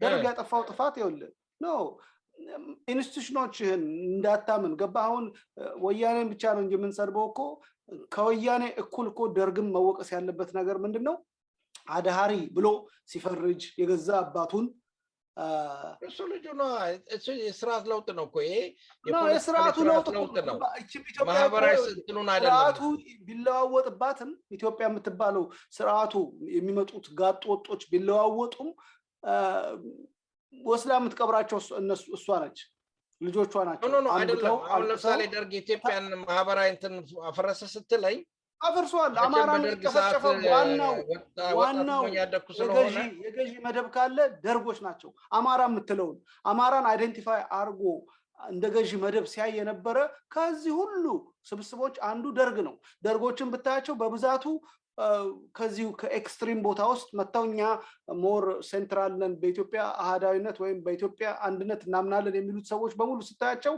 ከዚህ ከኤክስትሪም በኩል የመጡ ናቸው የአይደንቲቲ ክራይሲስ የያዛቸው ሰዎች ናቸው አይደንቲቲ is a problem እንደው አጀንዳውን እንዳለው ውጣው እንጂ እሱም ራሱ ዲቤት የሚያደርግ ነገር ነው ለከስ ኦን ኤስታብሊሽመንት ልክና እኮ አንተም እኮ ልትረዳው ያልቻልከው አዲሱ ለውጥ ላይ አይደንቲቲ ክራይሲስ የያዛቸው ሰዎች መተው ኢንክሉሲቭ ነን ሲሉ ለምንድነው ኢምብሬስ ማናረጋቸው ለምንድነው ጊዜ ማንሰጣቸው የሚለው ነገር ነበር ኤምፋሳይዝ አድርገ የነበረው እነ ብርሃኑ ነጋ ራሳቸው ሪሳይክል የሚያደርጉት እዛው ቪሸስ የሆነ የፖለቲካ እንትኑ ስለነበሩ አማራን ሲያጣጥሉ አይታል የደርግ ሰዎችን ቢመጡ የደርግ ሰዎችም they will go እዛ አሃዳዊ ስርዓት ይዘው ሲኮተኩቱ የነበሩ ሰዎች ናቸው ብለው እስከሚታሙ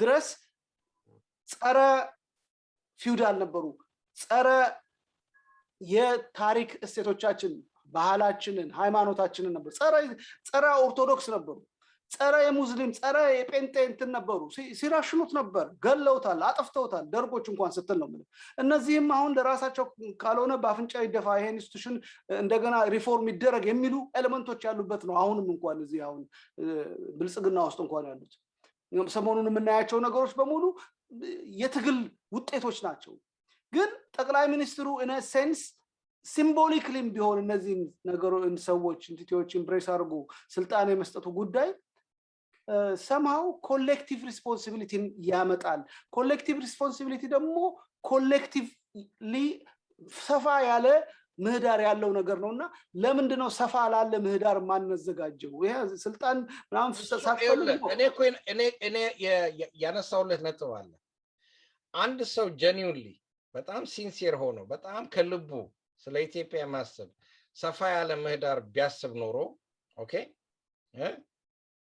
የምርጫውን ሂደት ዲሞክራሲያዊና ፍትሃዊ ያደርገው ነበር ዲሞክራሲያዊና ፍትሃዊ ነው ቃሉ እኮ የተሳተፉት አይደለም አንተና እኔም ልንል እንችላለን ውጭ ነን የተሳተፉት ሰዎች እኮ ብርሃኑ ነጋ ፍርድ ቤት ድረስ የሄደ ሰው ነው ኦኬ ሰው እየተገደለ ሰው እየታሰረ በአንድ ክልል ምንም የሌላ ፓርቲ ምርጫ እንዳካሄድ እየተደረገ ይሄንን ፍትሃዊ ነው በያልቀበል ሌላ አብይ እኮ ብሎታል ፍትሃዊ ነው የተሻለ ነው በ50 አመት በ100 አመት በ10 አመት ታሪክ ውስጥ እንደ ኢትዮጵያ ዲሞክራሲ አይነት አይተናላቅም ነው ወያኔም ብሎናል እኮ እኔ ወያኔን አንድ ጊዜ አንድ ሰው ያገኘውትና ስማ እንዴት ነው ይሄን ነገር 100% ያገኛችሁት አልኩት ሊያስረዳ ይሞከረ እንዴት ተብሎ ስማል እኔ አልኩት በወዳጅነት ነው እንግዲህ እኔ ልንገር አልኩት በሃይማኖት እንትን ማለት መቀለድ አይደለም ይቅርታ አድርጉልኝ ሃይማኖት አድማጮች አምላክ ራሱ ቢመጣ መሬት ላይ 100% ላይ መረጥ ይችላል አልኩት ምክንያቱም ሰይጣን አለ ቦታ ያረጋል የሚያሳስታቸውም ሰዎች አሉ አምላክን ሰይጣን ፈትኖታል እንዴት ነው እናንተ 100% ልትመረጡ የምትችሉት impossible ነው ስለ በዛ ጊዜ ያልኩት ወርድን ዛሬ ደግሞ አብይ ደግሞ the same logic ነው የምትጠቀመው ምክንያቱም በአንድ ክልል ያውም ደግሞ ትልቅ ህዝብ ባለበት ወደ 35-40 ሚሊዮን የሚጠጋ ኦሮሞ ድምጽ ያለበት ቦታ ላይ እኔ ብቻ ነኝ የምመረጠው እኔና እኔ ብቻ ነኝ የምመረጠው ብሎ ሰንዱቁን የያዘ ፖለቲካ ፓርቲ ሲሄድ ይሄንን ዲሞክራሲ ነው ብሎ ሊግተኝ ሲሞክር እንዴት ነው የሚዋጥልኝ impossible ይሄንን እኮ ነው የምለው እና the struggle will continue ነው የምትለኝ አይደል yes well the struggle will continue I don't know what's going to happen የፖለቲካውን አንዳንድ ጊዜ ትዊተሮችን አያለው አንዳንድ የአብን ደጋፊዎች መሪ እንኳን ተመረጥክልኝ they are joking መሪ እንኳን ተመረጥክልኝ ሚኒስትር ሆንክልኝ ለሱ ነው የተመረጠው አይደለም ቢቻል እኮ የአብንን በለጠ ካሰን ደግሞ ጠቅላይ ሚኒስትር ለማድረግ ነው ትግሉ የነበረው ቢቻል አይሆንም ፕራክቲካሊ አይሆንም የአማራ ክልል ብቻ ስለሆኑ በኢትዮጵያ ውስጥ ሊሆኑ ስለማይችሉ በዛ ደረጃ ሊሆኑ አይችሉ ግን አትሊስት በአማራ ክልል የአማራ ምክር ቤት በማጆሪቲ ይዘው በአማራ የሚደርሰው በደል ይቋቋማሉ ይመክታሉ ተብለው ነው እነዚህ ሰዎች ኦኬ ልምጣልህ ደግሞ በዚህ እናጠቃልላለን እንዳልከው አብንም ይሁን እነዚህ ፍሪንጅ ላይ ያሉ የፖለቲካ ሰዎች ኢንክሉዲንግ ኢዜማ ችግር ይመጣባቸዋል መሃላቸው ያሉት ሰዎች ስልጣን ያልተሰጣቸው ሰዎች ሊያግሮመሩና አናታቸው ሊሏቸው ይችላሉ ስለዚህ እነዚህ ሰዎች ነው ካሁን ወዲያ የኛ ሰዎች አይደላችሁም አባረናቸዋል ቢሉ ነው ሽኩቻ ተነስቶ ነገጧት ይሄ ማን ነው የምትለው አብን ውስጥ ያለው ልጅ ክርስቲያን ትንሽ እንትን ነው ስልጣን ስላልተሰጠው አክሩፎ ይሄንን ነገር ሊያስነሳ አንጃ ሊያስነሳ ይችላል ሰውየውን በለጠን ያባረረዋል ምናምን እንበል አንደኛው ተሾሞ ገብቷል ትላንትና አይቼዋለሁ ፓርላመንት ቁጭ ብሎ ነበር ዶክተር ማን ነው ስሙ እና እነሱን በቃ እንዲገለሉ እኔ ፓርቲውን ወስጃ ከዚህ በፊትም የታየው ነገር ነው ገባ ማህተም ይዘው የሚሮጡ ሰዎች ናቸው ያሉት አይተነዋል የኢንጂነሩን ፓርቲ ተጠልፈዋል እነ ልደቱም ጋር የነበረውን ችግር አለ ይሄ ፓርቲ ፖለቲክሱ ላይ መናቆር ይመጣል ማለት ነው እነዚህ ሰዎች ያው አፈር ሊበሉ ይችላሉ ማለት ነው ፓርቲ ፖለቲክሳቸውን ይዘው ሊያጠፉት ይችላሉ ግን እነዚህ ሰዎች as a condition ስልጣን የሰጠዋቸው የነዚህ መሪዎች ናችሁ ብቻ ሳይሆን ካፓሲቲ ያላችሁ ብሎ ሃንድ ፒክ ያረጋቸው ሰዎች ናቸው ብዬ ነው ማለት ነው ስለዚህ ፓርቲ ፖለቲክሳቸው ቢፈርስ ባይፈርስ ነገጧት እንዳልከው አይሉን ተሻግረው እኛ ካሁን ወዲያ ብልጽግናን ሊሉ ይችላል በለጠም ዶክተር ሌሎችም ገባ ሊሉ ይችላሉ would there be any third wave የሆነ ችግር ሊመጣ ይችላል ወይ የገዢው ፓርቲ ላይ አክራፊዎች ተነስተው ጭራሽ ሌላ ችግር ሊያመጡ ይችላል ወይ የሚለውን እስኪ መልስልኝ ይኸውልህ by nature ብልጽግና ፓርቲ ህዝባዊ አይደለም ህዝባዊ ወገንተኝነት አይደለም ህገ መንግስቱ አገሪቱን ለመፍረስ አደጋ ያደርሳል የተባለ ህገ መንግስትን አቅፎ የተቀመጠና አሁንም የብሔርን ፖለቲካ የሚያራምድ ድርጅት ነው እንዲያውም ጠቅላይ ሚኒስትሩ በንግግራቸው ጊዜ በጣም ጠባብ መሆናቸው ይቅርታ አድርግልኝ ለዚህ ወል ለመጠቀም ፖለቲካሊ በጣም ናሮ መሆናቸውን ለማሳየት እኔ አንተን አይደለም ኖት ኔጌቲቭ በጣም አስቸጋሪ ነው ምክንያቱም ከየትም ቦታ ተረትና ምሳሌ ታመጣለህ ከህንድም ልታመጣ ትችላለህ ወይንም ደግሞ የሬድ ኢንዲያን ልታባባል ልታመጣ ትችላለህ ግን ጠቅላይ ሚኒስትሩ deliberately የኦሮሞን ተረትና ምሳሌ ነበረ በንግግራቸው ላይ ሲደጋግሙ የነበሩት ኦሮሞ ስለሆኑ ኖ አይደለም እሱ ግድ የለህም እሱ ዶሮን ሲያታልሏት በመጫኛ ጣሏት አይነት ነገር ነው we are old enough to understand this politics okay ኦሮሞ ስለሆኑ ብቻ አይደለም ፖለቲካል ትርጉም ስላለው okay በኢትዮጵያ ውስጥ እሳቸው ብቻ አይደለም ኦሮሞ የሆኑት almost ወይ ተዳቅሎ ወይ በቀጥታ በመናመን half of the population ኦሮሞ ብለድ ያለው ኢትዮጵያ ውስጥ okay ግን ፖለቲካል ሜሴጅ መስጠት ስለፈለጉ በንግግራቸው መጨረሻ ላይ ገለቱማ ብለው ነው የዘጉት ያ ፖለቲካል ሜሴጅ ስላለው እንደው ላስታውስ የጅቡቲውም ሰውዬ አሁን ለምሳሌ የጅቡቲ ሰውዬ አለ የጅቡቲው ሰውዬ በአማርኛ ተናገረ why he want to እኔ እናንተ ጋር ወገን ነኝ የኢትዮጵያ ወገን ነኝ ወገንተኝነቱን ለማሳየት እንደም በጣም ጥሩ ምሳሌ አመጣልኝ ስለዚህ ኦሮሞኛ ወገንተኝነት ገለቱማ ማለት ደስ ይላልም ገለቱማ እስሚለኝ ቋንቋ ገለቱማ ምንድነው ችግሩ ማለት ነው አንድ ወቅት ላይ ካበድከው ብዬ ነው አይደለም ኖ ፖለቲካል ሜሴጅ ስላለው ነው you see ጠቅላይ ሚኒስትሩ የመጪውን ነው የሚያሳዩት nobody ይሄንን ነገር እያነሳው አይደለም እኔ በአንድ ወቅት ላይ የሆነ አንድ ፕሬዘንቴሽን ነበረኝና ሐዋሳ ባደረገ በሲዳሞኛም ገለቱማ ነው የሚባለው በሲዳማም እኮ ኦሮሞኛ እኮ ሳይሆን እኮ ይሄ እኮ አዲሱ ቋንቋ ነው እሺ ዝለቃ ይኸውልህ እኚህ ሰውዬ የኢትዮጵያ የ80 ብሔረሰቦች ጠቅላይ ሚኒስትር ናቸው if it's genuine enough አሁንም እዚህ ላይ ነው መጣለ ቅድም ልክ የዲሞክራሲካል ይሄ ኢሌክሽኑን ይሄ የሰዎችን መመደብ ሲንሲየር እንዳልሆነ ሲኒስተር እንደሆነ ነው ማሳየ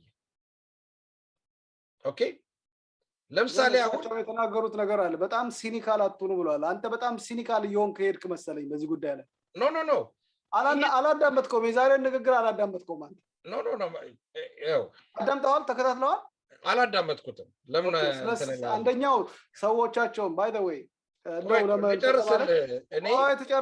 ተጨርሳለህ አስተካክለዋቸው መጀመሪያ እንዲህ አይነት እንዳንተ ወፈር ያለ ችግር ይመጣል ብለው አስበዋል አሳስቧቸዋል ስለ ሹመቱ ማስጠንቀቂያው ብዙ ነበር ማንን መሰለ እዛ ቤት ውስጥ የሞሉትን ሰዎች ነው እንዳይንጫጩ እሱ ምን በፓርቲ ዲሲፕሊን ይዟል በቢንጫጫ ይገባል ወል እሱ ሊሆን ይችላል ግን ህዝብን በዛው እንዲረዳ አይነት ነገር ስትሬስ አርገው ነው ያንን ንግግር በኋላ ታዳምጠዋል እኔ ልከልሃለሁ ቀደም ነው ላይቭ ስትሪም አዳም ይውል አሁን እኔ ያለሁት ወደ ንግግራቸው ያለበት is politically narrow how it is sinister how it is poisonous ነው ማለት ለምሳሌ ልበልህና እኔ እንደው ሴንሴሽናል ለምሳሌ አሁን የትግራይ ወንድሞቻችን ጦርነት ላይ ናቸው ረሃብ ላይ ናቸው ስቃይ ላይ ናቸው you see if it's genuine እንደው ትንሽ እንኳን ቢሆን መልእክቱ ለትግራይ ህዝቦች በሚደርስበት ቋንቋ መናገር ይችላል ትግራይ ፍሉንት ነው ልበል ይሾራሚ የአብይን አካሄድ የአብይን ፖለቲካል አካሄድ አብይ ፖለቲሻን ነው he doing his job wrongly ቢሆንም ማለት ነው ስራውን እየሰራ ነው በስህተት መንገድም ቢሆን እኔ የአብይን ስህተት ትክክል ነው እያልኩኝ የቀባው አልኖርም ገለቱማ ሲልህ he had a message ልክ ለምሳሌ ማን ነው የኬንያው አሻንቲ ነው ያለው ምንድነው በሶዋሊ ነው የተናገረው አይደለ ሶዋሊኛ ነው ያ ሶዋሊኛ ነው የተናገረውና it is like African unity የሚያሳይ ቋንቋ ነው ሶዋሊ ለምሳሌ እና ብዙ ጊዜ የሚባል ነው እና you see ምልክቶች አሉ ሜሴጆች አሉ ለምሳሌ አሁን ግብጽ ሄዶ ፕሮሚስ ገባልን ማለት ይችላል ነበር አልሲሲ ግን አይደለም ያለው ወላሂ ቢላሂ በልልን ነው ያለው word has a meaning has an action and action has a consequence okay እሺ በዚህ እናጠቃልላለን አይ የገለቱማ ጉዳይ is not significant አሰች ግን ያልመለስክልኝ ነገር ምንድነው ምንድነው ያልመለስኩ ችግሩ የት ነው የሚበዛው አንተ ባልከው ውጭ ላይ ባሉ ሰዎች ነው ወይስ ይሄ ብልጽግና የሚባለው ፓርቲ ውስጥ ነው አሁን አንተ ሴንሴሽናል አረከው ምናምን ማለት ሳይሆን አንተ passionately argue ያረክ ያለው ነገር የዳይኮቶሚ አርጊውመንት ነው ነገርኩ ተቀበለውም አትቀበሉም ዳይኮቶሚ የሚያደርገው ምንድነው ሁለት ነገሮች አሉ አንደኛው ትሆናለ ይሄን ልትሆን አትችልም ሁለት እግር ነው ያለ ሁለት እግር ካለ ሁለት ዛፍ ባንዴ ልትወጣ አትችልም አነው ምትለው ግን ይቻላል የሚሉ ሰዎች ሊመጡ ይችላሉ ሳይንስና ቴክኖሎጂ አለ ሁለቱንም እንወጣባቸው መንገዶች ጨለማ አለ ቀን አለ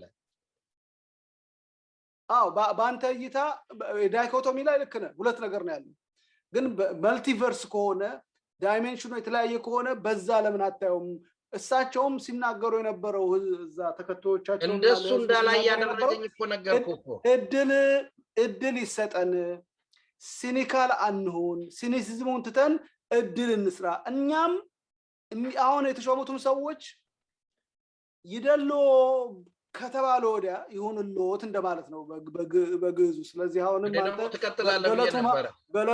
ገለቱማ ከሚለው ጋር ይደሎ ባሉ ስልጣኑ ላይ እነዚህ ሰዎች መመርመር መገምገም ያለባቸው ወይኛ አላሰራናቸው ወይ እነሱ አልተሰሩም ተብሎ የሚመጣው ነገር ላይ ነው መሆን ያለበት እንዳልኩ እንዳንተ ራሰ በራው ሰውዬ መጥቶ ሲናገር ሌቦች አሉ ምናምን ብሎ ሲናገር የነበረውን ሰውዬ ምንድነው ያሉት ካሉ መረጃና አምጣኛ we don't tolerate this አይነት ነው ያለው ግን ሲኒካል ሆናችሁ ማለለት አይደለ ምን መረጃ የአዲስ አበባ መሬት ዘረፈ የሚባለው እሱ ማጣራት እኮ ነው ሲኒካል ከሆናችሁ ተሾመዋል እሱ ሲኒካል ከሆናችሁ ሲኒስቲክ በሲኒዝም ከሆነ ግን it's not fair ስጡት እድል ስጧቸው የሚል ሜንታል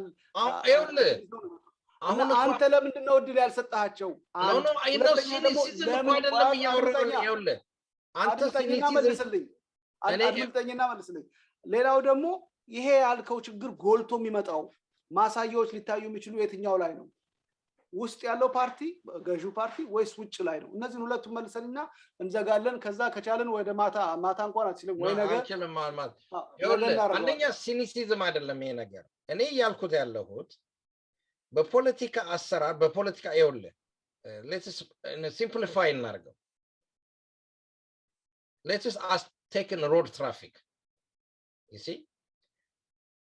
ወደ ታች የምትወርድበት ወለ two way ቢኖር አንዱን ወደ ላይ ትወጣበታል አንዱን ወደ ታች ትወርድበታል that's low no well that's traffic light መኪና ያለበት ነው አሁን ነገ ጧት መኪናዎች ተገምጠው መኪናዎች no ለምሳሌ አንዳንዴ አናሎጂው ቅድም ከተናገርከው ከተናገርከው አናሎጂ እንዲላይ ፈልጌ ነው አናሎጂ እኮ ተሰጣኛለህ አሁንም ዳይኮቶሚ የሆነ አናሎጂ ተሰጣኛለህ no አሁን የኔ መኪናዎች take it or leave it this is the point ዘመኑን እንድታው ዘመኑ ብሎ ነገር የለም እንደዚህ ይኸው በሌላ ሀገር እንዲህ አይነት ፖለቲካ አሁን ለምሳሌ እንዲህ አይነት ነገር ለምሳሌ ለሴ እንደዛ አይነት ነገር ፕራክቲስ እናርግ ብንል ለንደን ፖለቲካ ውስጥ ማለት ነው do you think it's going to work it doesn't work አይሰራም ህጎች አሉ የትራፊክ መብራቶች አሉ ቀይ ሲሄድ ትቆማለህ ቢጫ ሲሆን ትጠነቀቃለህ ኦሮንጋዴ ሲሆን ትሄዳለህ በነገራችን ላይ ይሄ ትራፊክ መብራት ህግ የመጣው በዚህ ባንዲራ ምክንያት ነው ጥቁር አሜሪካዊ ነው የፈለሰፈው ነፃነት በኋላ አረንጓዴ ቢጫ ቀያየ በዛ መሰረት ፈለሰፈ ይባላል የእንትኑ የሁሉ ትራፊክ በአለም ላይ ያለ ሰዎች ብዙ ልብ አይሉትም በአለም ላይ ያለ ትራፊክ ላይት በሙሉ የኢትዮጵያ ባንዲራ ነው I'm proud of that እና እንዳይሰሙ እነዚህ እንትኖች እሺ እና ለሌ የፈለኩት ምንድነው yes whatever you call it dichotomy ይሁን በሁለት መቅጣጫ ይሁን እኔ ማይበት መንገድ ያ ነው take it or leave it እኔ ሶስትዮሽ ዳይሜንሽኖች በዚህ ፖለቲካ ውስጥ አላይም ስለማይሰራ ነው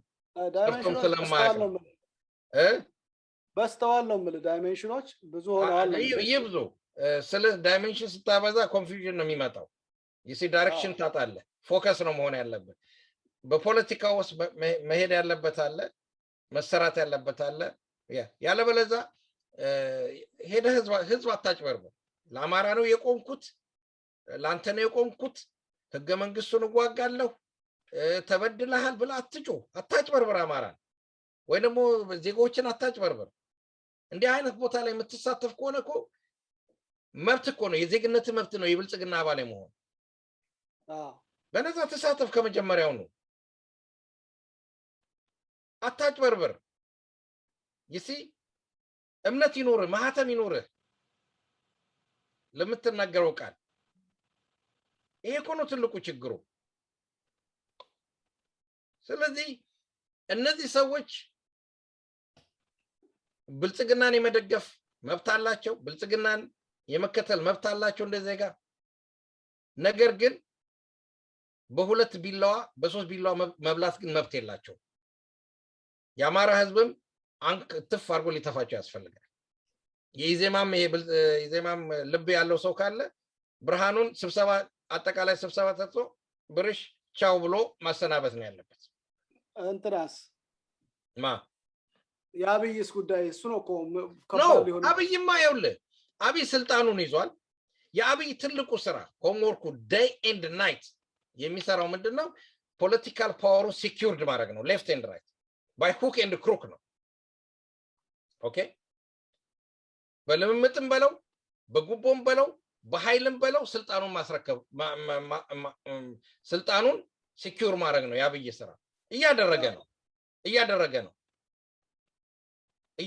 ነው ስለ አንድ ጊዜ ስልጣን ከያዝክ በኋላ ያለህ እድል ስልጣንህን ሲኪውርድ ማድረግ ነው ስለዚህ መጠቀም የሚገባን ማናቸውም ቱልሶች ፖለቲካል ትሪኪዎች ተጠቀማለህ አብይ እየሰራ ነው አብይማ ተመችቶታል ችግር አይመጣበትም ወይ ነው እኮ አይመጣበትም ምንም አይመጣበትም ነገርኩ እኮ ሁለት ስለት ያለው ቢላዋ እኮ በሁለት ስለት ባለው ወጋው እኮ አብን that's what he did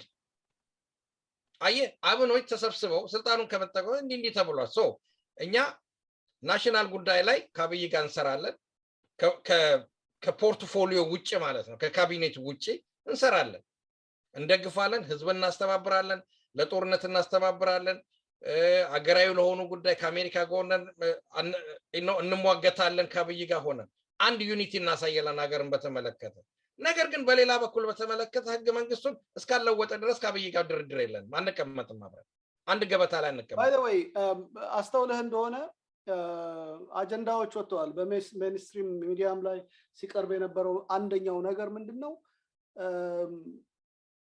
የባንዲራውን ጉዳይ የህገ መንግስቱን ጉዳይ እንለውጣለን እንመክርበታለን ብለዋል ይሄ ሌሎችም እና በቀደም ዕለት አምባሳደሩን ጠይቄ ነገሩኝ ነገር ትላንትና ስፒቹ ላይ የነበረው ምንድነው ናሽናል ዲያሎግ ይመጣል የሚል ነገር ነውና ከነዚህ ጋር ስታየው የናብን ጥያቄም እኮ የሚመለስ ይሆናል ማለት ነው ኮንስቲቱሽኑ የሚቀየር ከሆነ significantly ባይቀየርም የሚቀየር ከሆነ it's a good sign ሰንደቁንም እንደምታለው ሉሙጥ ከሆነ ምንድነው ችግሩ የአክሱምን ሐውልት እዚህ ጋር እነዚህ አባገዳዎች የሚያረጉት ግንባራቸው ላይ የሚያረጉት በግራ ከዛ ጋር ከፈለክ ጨረቃ አባገዳዎች የሚያረጉት ሲምቦሊካሊ በጣም ሆሪፋይድ የሆነ ነገር ነው ስለዚህ በቃ ነው ስለ ነው ሪፕሬዘንት እንዲያረግ ሪፕሬዘንቴሽን የሚሰጥ ይሄ አንደኛው የቋንቋዎች ምልክት ነው ሲጀምር የሁሉንም ኦሮሞ ህዝብ ሪፕሬዘንት የሚያረግ አይደለም የአንድ የጎሳ የስሞል ማይኖሪቲ የሆኑ ግሩፖችን represent የሚያረግ ነው it doesn't represent in የሸዋ ኦሮሞ it doesn't represent the ወለጋ ኦሮሞ it doesn't present the Bali and እንትን የአሩሲ ኦሮሞ ወይ የሐረርን ኦሮሞ እና የዚህ እንትኖቹ ያባገዳ እዚህ ላይ የሚያረጉት ነገር የተሰለበ የወንድ ልጅ ዕቃ ምልክት ነው ያ ደግሞ በጣም ዲስገስቲንግ የሆነ ነገር ነው እና just disagree with that የፈለገ ኮምፕሮማይዝ ብናረግ እንደዛ አይነት ነገር ማድረግ የለብንም እነሱ ላይ ያረጉት ይችላሉ it's up to them ግን ኢንተርናሽናሊ ሪፕሬዘንት ምናረግበት የለም ራስን አገርን በሙሉ ሂሚሌት ማድረግ ነው ግን ምንድነው አግሪ ማድረገው ብዙ ሲምቦሊካሊ የሆኑ ነገሮች አሉ ኦሮሞን ህዝብ ሪፕሬዘንት የሚያረጉ ብዙ ቅርሶች አሉት የኦሮሞ ህዝብ ፎዳት ማትሪ ኢትዮጵያ ራሷ ቅርሱ ነች የኦሮሞ ህዝብ ስለዚህ የኦሮሞን ህዝብን አጠቃላይ የኢትዮጵያን ህዝብ ሪፕሬዘንት የሚያረግ በታወቁ አርቲስቶች ቀርቦ በህዝብ የተመረጠ ነገር አንድ አርማ ብንወስድ ደስ ይለኛል ዝም ብሎ እነሱ አለ አጀንዳው ላይ ነው ማለት እዚህ ላይ እናጠቃልላለን አጀንዳው ላይ የሆነ ነገር ላይ ያረጉ ይችላሉ ሜጀር የሆነ ገለቱማ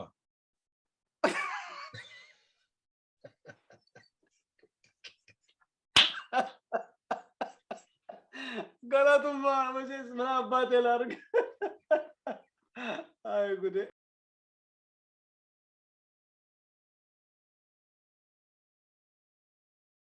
The 1875th meeting of the Security Council is called to order. The provisional agenda for this meeting is Peace and Security in Africa. The agenda is adopted.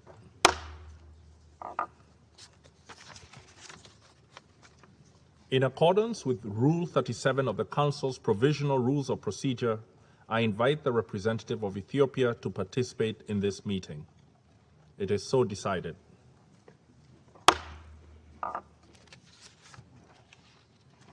The Security Council will now begin its consideration of item 2 of the agenda. I wish to warmly welcome the Secretary General, His Excellency, Mr. Antonio Guterres, and give him the floor.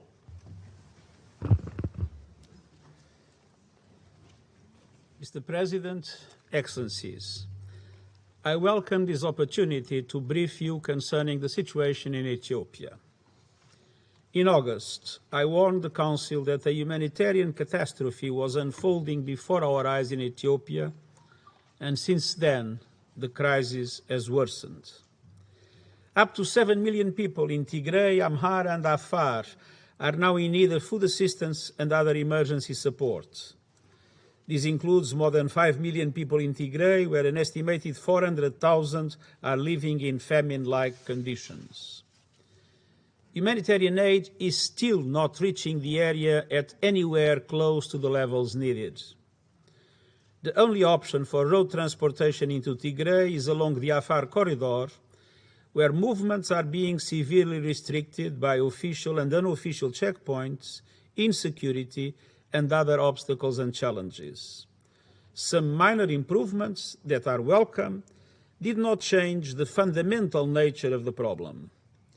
Vital food supplies continue to be blocked, as are essential medicines and equipment. Humanitarian organizations continue to lack the cash they need to operate and to pay their staff. Access to electricity remains precarious. Millions of people are cut off from communication networks and vital services such as health care. And fighting in Amhara is another serious impediment to humanitarian access. As a result of all these facts, life-saving humanitarian operations are being crippled.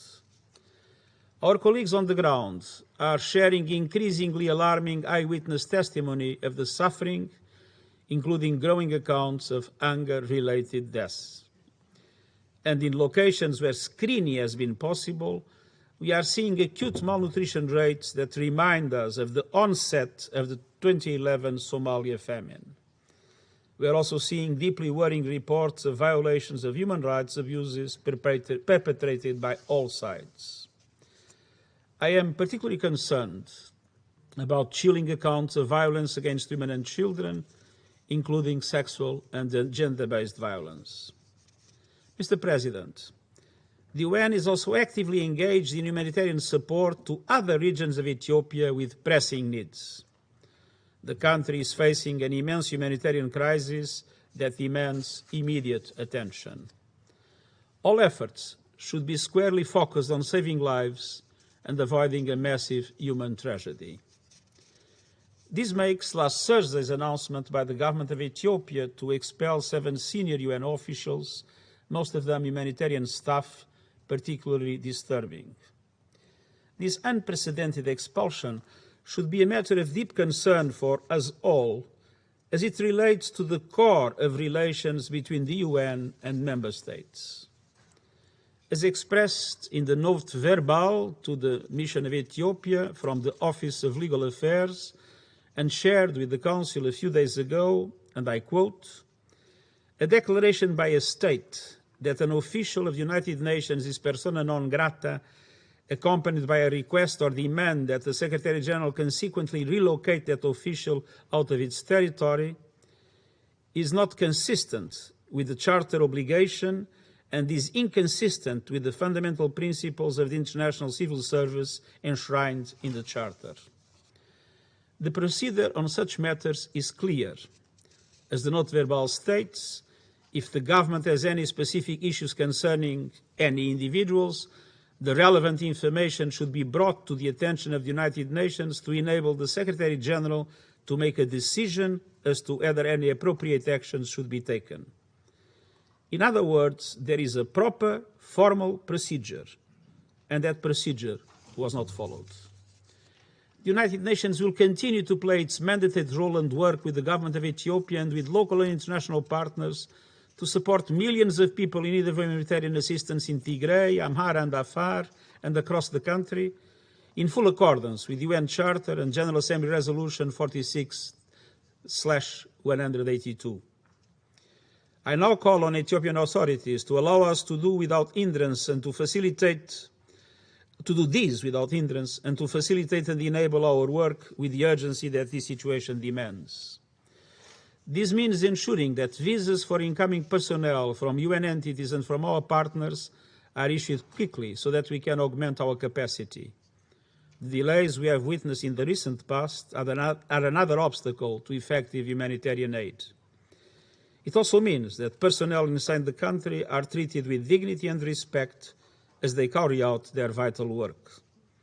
Our focus remains on ensuring humanitarian assistance to every Ethiopian who needs it. We must save lives and restore livelihoods. I urge the government to allow the unrestricted movement of desperately needed fuel, cash, communications equipment, and humanitarian supplies into all the regions in need. And I appeal to all members of the Security Council to do all they can to support these calls and to unify behind the efforts of the United Nations and its partners in Ethiopia.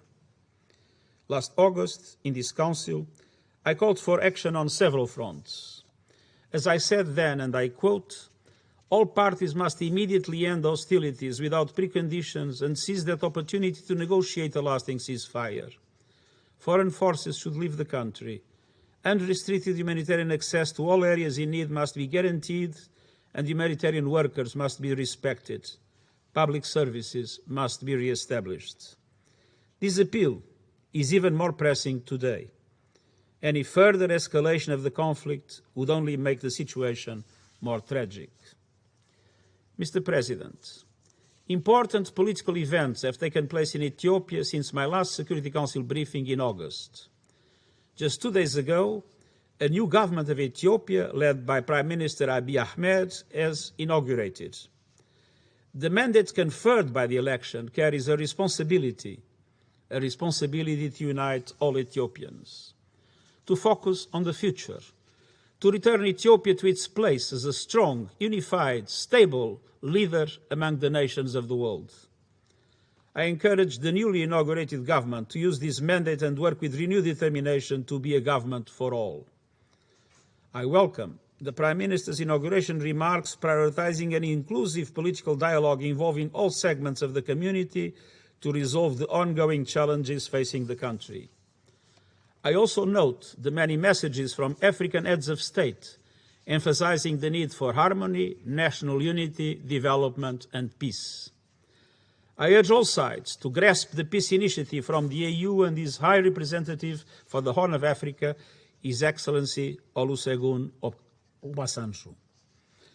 Without peace, the challenges facing Ethiopia will intensify and further destabilize the broader Horn of Africa region and beyond. We have an obligation to avoid such a dire outcome at all costs. Mr. President, dialogue is the foundation for peace, and peace is the foundation for a stable and prosperous future. Let us all work to help secure that future for all Ethiopians and for the peoples of the region, and I thank you. I thank the Secretary General for his briefing. I now give the floor to those Council members who wish to make statements. I give the floor to the representative of Ireland. Thank you, Mr. President, and thank you, Secretary General, for your important and timely briefing today. Ireland joined with others in calling this meeting because we believe that the recent expulsion of UN leadership from Ethiopia should be addressed publicly by this Council. This expulsion is particularly egregious in the context of the continuing deterioration of the humanitarian situation in northern Ethiopia. It cannot be excused nor ignored. Last Friday, Martin Griffiths told us that 5.2 million people require humanitarian assistance and 400,000 are living in famine-like conditions in Tigray.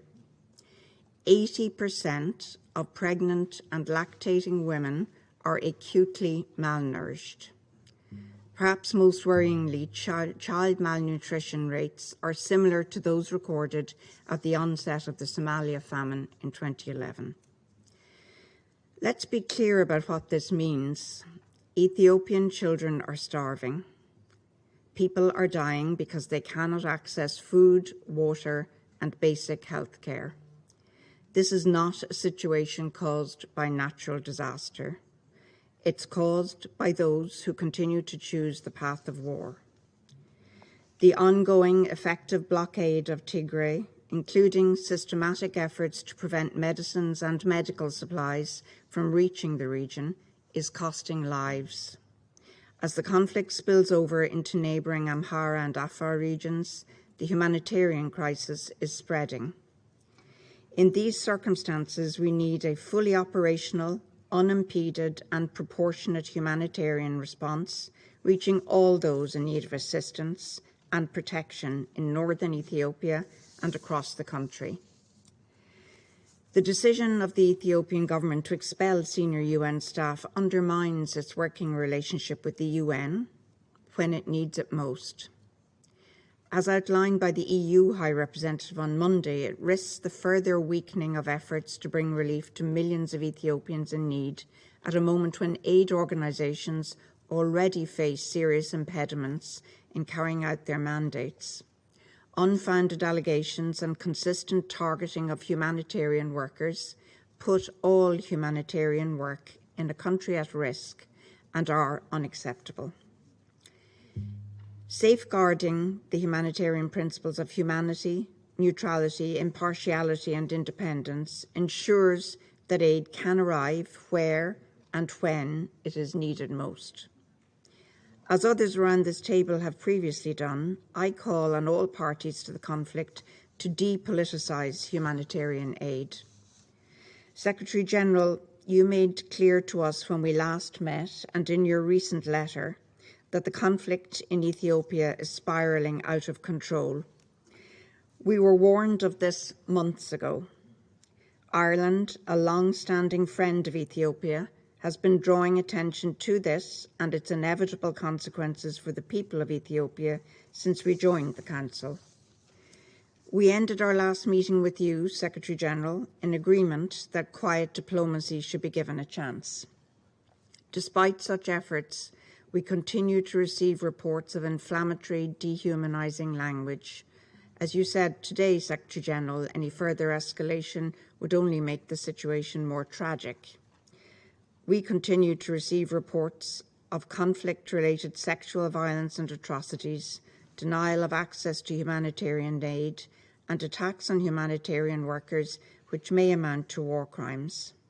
Those who commit such violations must be held accountable. Before we see the tragedy worsen even further, before we see more young people needlessly lose their lives to this war, all sides must accept there can be no military solution to the crisis. Mr. President, let me reiterate the three key asks of many of us here at this table. First, we are asking all parties to the conflict to immediately ensure full, unimpeded and safe humanitarian access required in accordance with international humanitarian law. The blockade on Tigray must end now. The basic services must be restored. Food, medicines and fuel cannot be restricted to just a fraction of what is required. Without immediate and scaled-up action, the horror of mass mortality caused by political decisions, once again, will tragically overwhelm parts of Ethiopia. Second, we all want to see an immediate cessation of hostilities between all parties to the conflict and for them to come to the table to negotiate a lasting ceasefire. Eritrean forces also need to withdraw from Ethiopia. And third, we need a political solution to the crisis in Tigray as well as an Ethiopian-led inclusive national dialogue that promotes the unity of Ethiopia. Mr. President, the African Union has a crucial role to play in engaging with all sides, supporting mediation efforts and ultimately assisting Ethiopia in finding a solution to this crisis. Ireland looks forward to hearing an update from the AU High Representative Obasanjo at the next available opportunity. To conclude, Mr. President, Ethiopia's government has a historic opportunity and indeed a new mandate to turn the tide towards peace and to steer the country back onto the hopeful path of just a few years ago. We are approaching the one-year anniversary of this conflict. It must end. It's time for Ethiopia's leaders to deliver the peace, unity and prosperity which all Ethiopian people deserve. The alternative is catastrophic, prolonged and expanding conflict that threatens to destroy Ethiopia's ambition for a prosperous and peaceful future.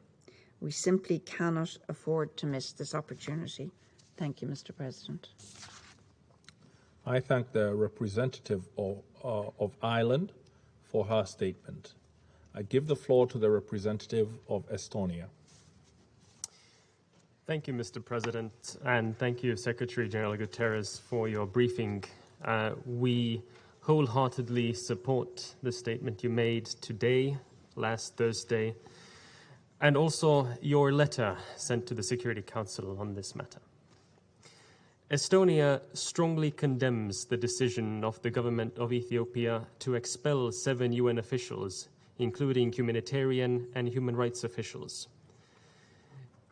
These personnel were responsible for the invaluable and difficult work of delivering life-saving aid to Ethiopia and helping the Ethiopian people with the unfolding man-made humanitarian catastrophe.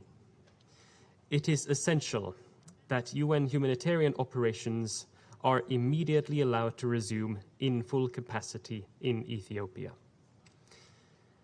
UN humanitarian operations are guided by the principles of humanity, impartiality, neutrality, and independence, and they have our full confidence. Any accusations against UN workers and humanitarian personnel of breaches of these principles should be accompanied by clear evidence. There is a process for handling any such concerns, and this has not been followed.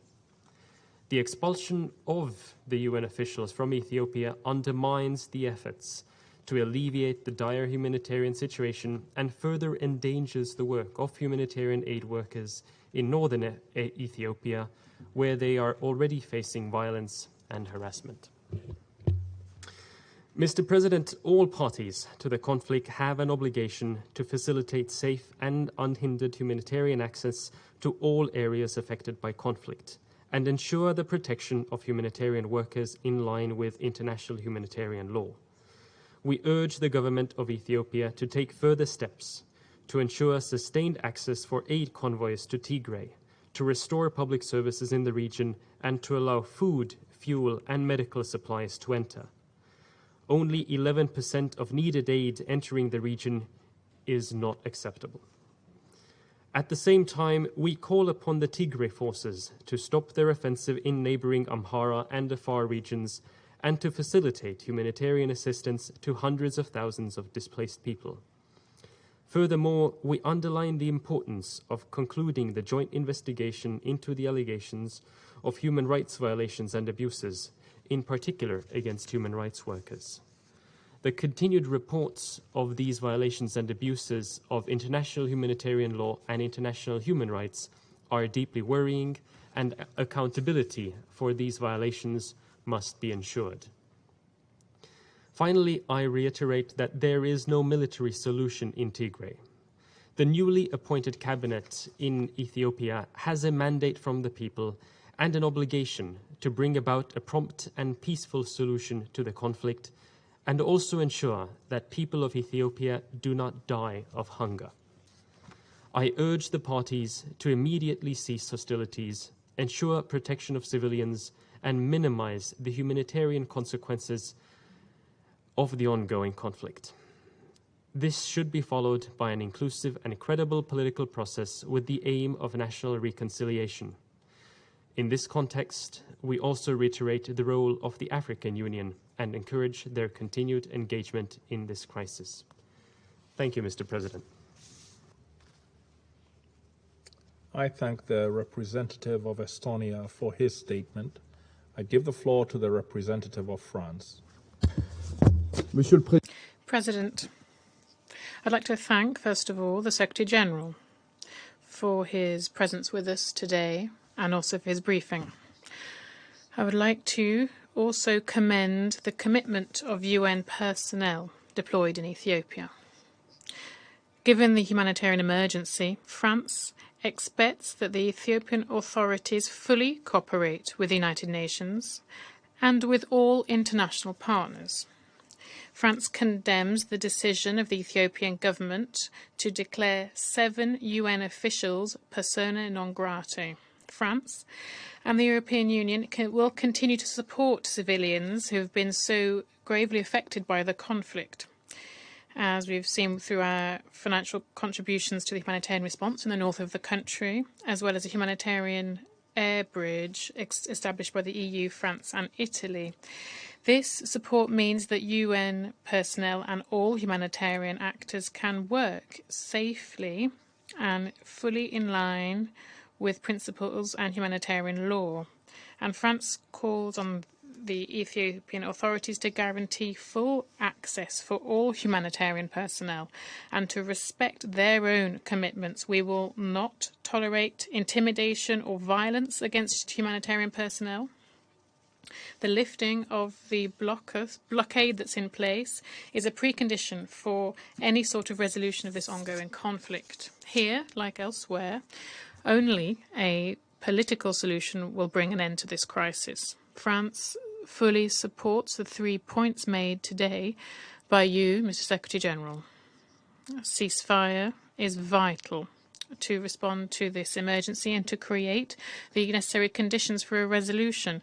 We once again call for a verifiable and controlled withdrawal of Eritrean forces from Ethiopian territory, particularly from Western Tigray. In return, we call on Tigrayan forces to demonstrate sincerity and to reinstate regional borders of Tigray.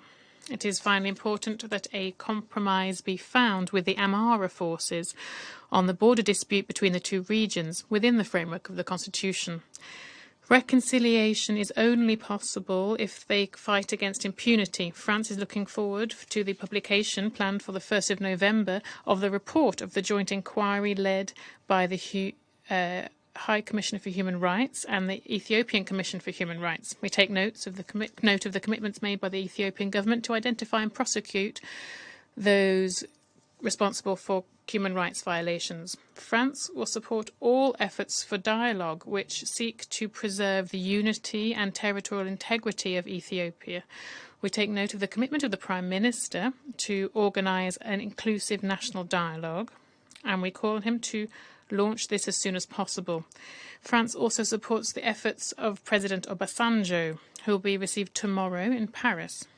We encourage all international actors, starting with the United Nations, to provide all the support needed for his work to succeed. Thank you very much, President. I thank the representative of France for his statement. I give the floor to the representative of Norway. Thank you, President. On Friday, we were shocked by Ethiopia's expulsion of 7 UN officials. And today, we are profoundly dismayed by Ethiopia's failure to reverse this untenable decision. The man-made humanitarian crisis in Ethiopia is getting worse by the day, and famine has, most probably, already taken hold. In this context, the expulsion of essential UN officials, key humanitarian leaders, is deeply disturbing. President, it is unacceptable that Ethiopia chooses to obstruct the important work of crucial UN organizations. The UN is delivering life-saving aid to people in desperate need, impartially and in all parts of Ethiopia. The UN is not a party to the conflict in Ethiopia. On the contrary, Norway firmly believes in the impartiality and professionalism of the UN and its personnel. We are steadfast in our support of the UN and wish to reiterate our request that Ethiopia immediately reverse the expulsion of 7 staff members. President, to end the catastrophic humanitarian situation in Tigray, the federal Ethiopian authorities, the TPLF and other armed actors must ensure rapid, safe and unimpeded access of humanitarian aid to the region. They must do their utmost to facilitate the work of humanitarian organizations and their personnel, and fully respect international humanitarian law by providing security for humanitarian workers. We deplore the ongoing vilifying comments made regarding humanitarian actors. Such hateful rhetoric is dangerous and is putting lives at risk. This situation hit those already vulnerable the hardest, including those facing famine, those displaced, and more often than not, women and children.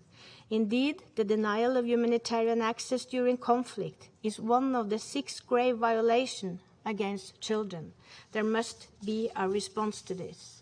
Norway also condemns in the strongest terms the reported killings of civilians and the widespread and systematic use of sexual and gender-based violence. All alleged atrocities and violations by all sides must be documented and investigated. Accountability for such acts is critical for prevention, deterrence, and justice for victims and survivors. President, Norway strongly supports the appointment of former President Obasanjo as the AU High Representative on the Horn of Africa, and we ask the parties to actively engage with the High Representative. This Council, at a bare minimum, should be clear in support of his endeavors and unified in its support for the United Nations, its humanitarian agencies, and UN staff. If we cannot do this, we have failed. We must urgently and with one voice speak out in support of this, together with an immediate ceasefire, a political dialogue, unimpeded humanitarian access to all those in need, and an immediate reversal of the expulsion of the 7 UN officials. I thank you. I thank the representative of Norway for her statement. I give the floor to the representative of the United Kingdom. Thank you, Mr. President, and thank you, Secretary General, for your briefing.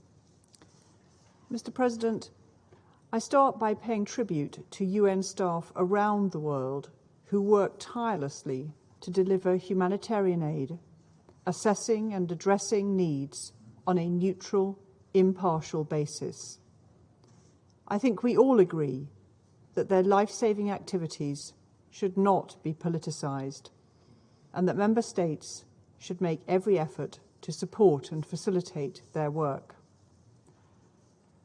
That is why the United Kingdom, like many of Ethiopia's partners, was deeply disappointed by the government of Ethiopia's decision to expel 7 UN officials.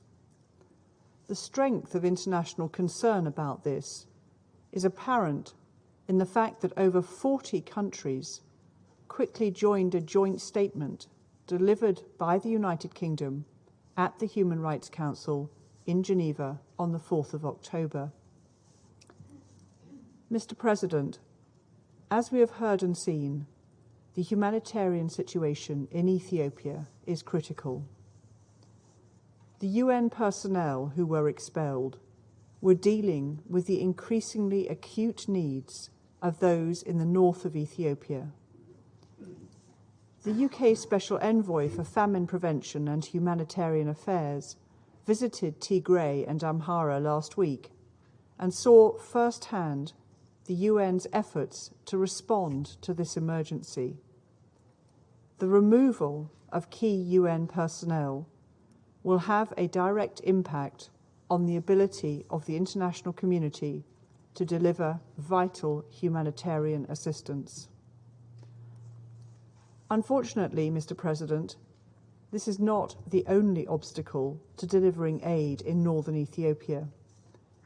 I want to reiterate our urgent call for the TPLF to cease their military campaign and act in the best interests of ordinary people in Tigray.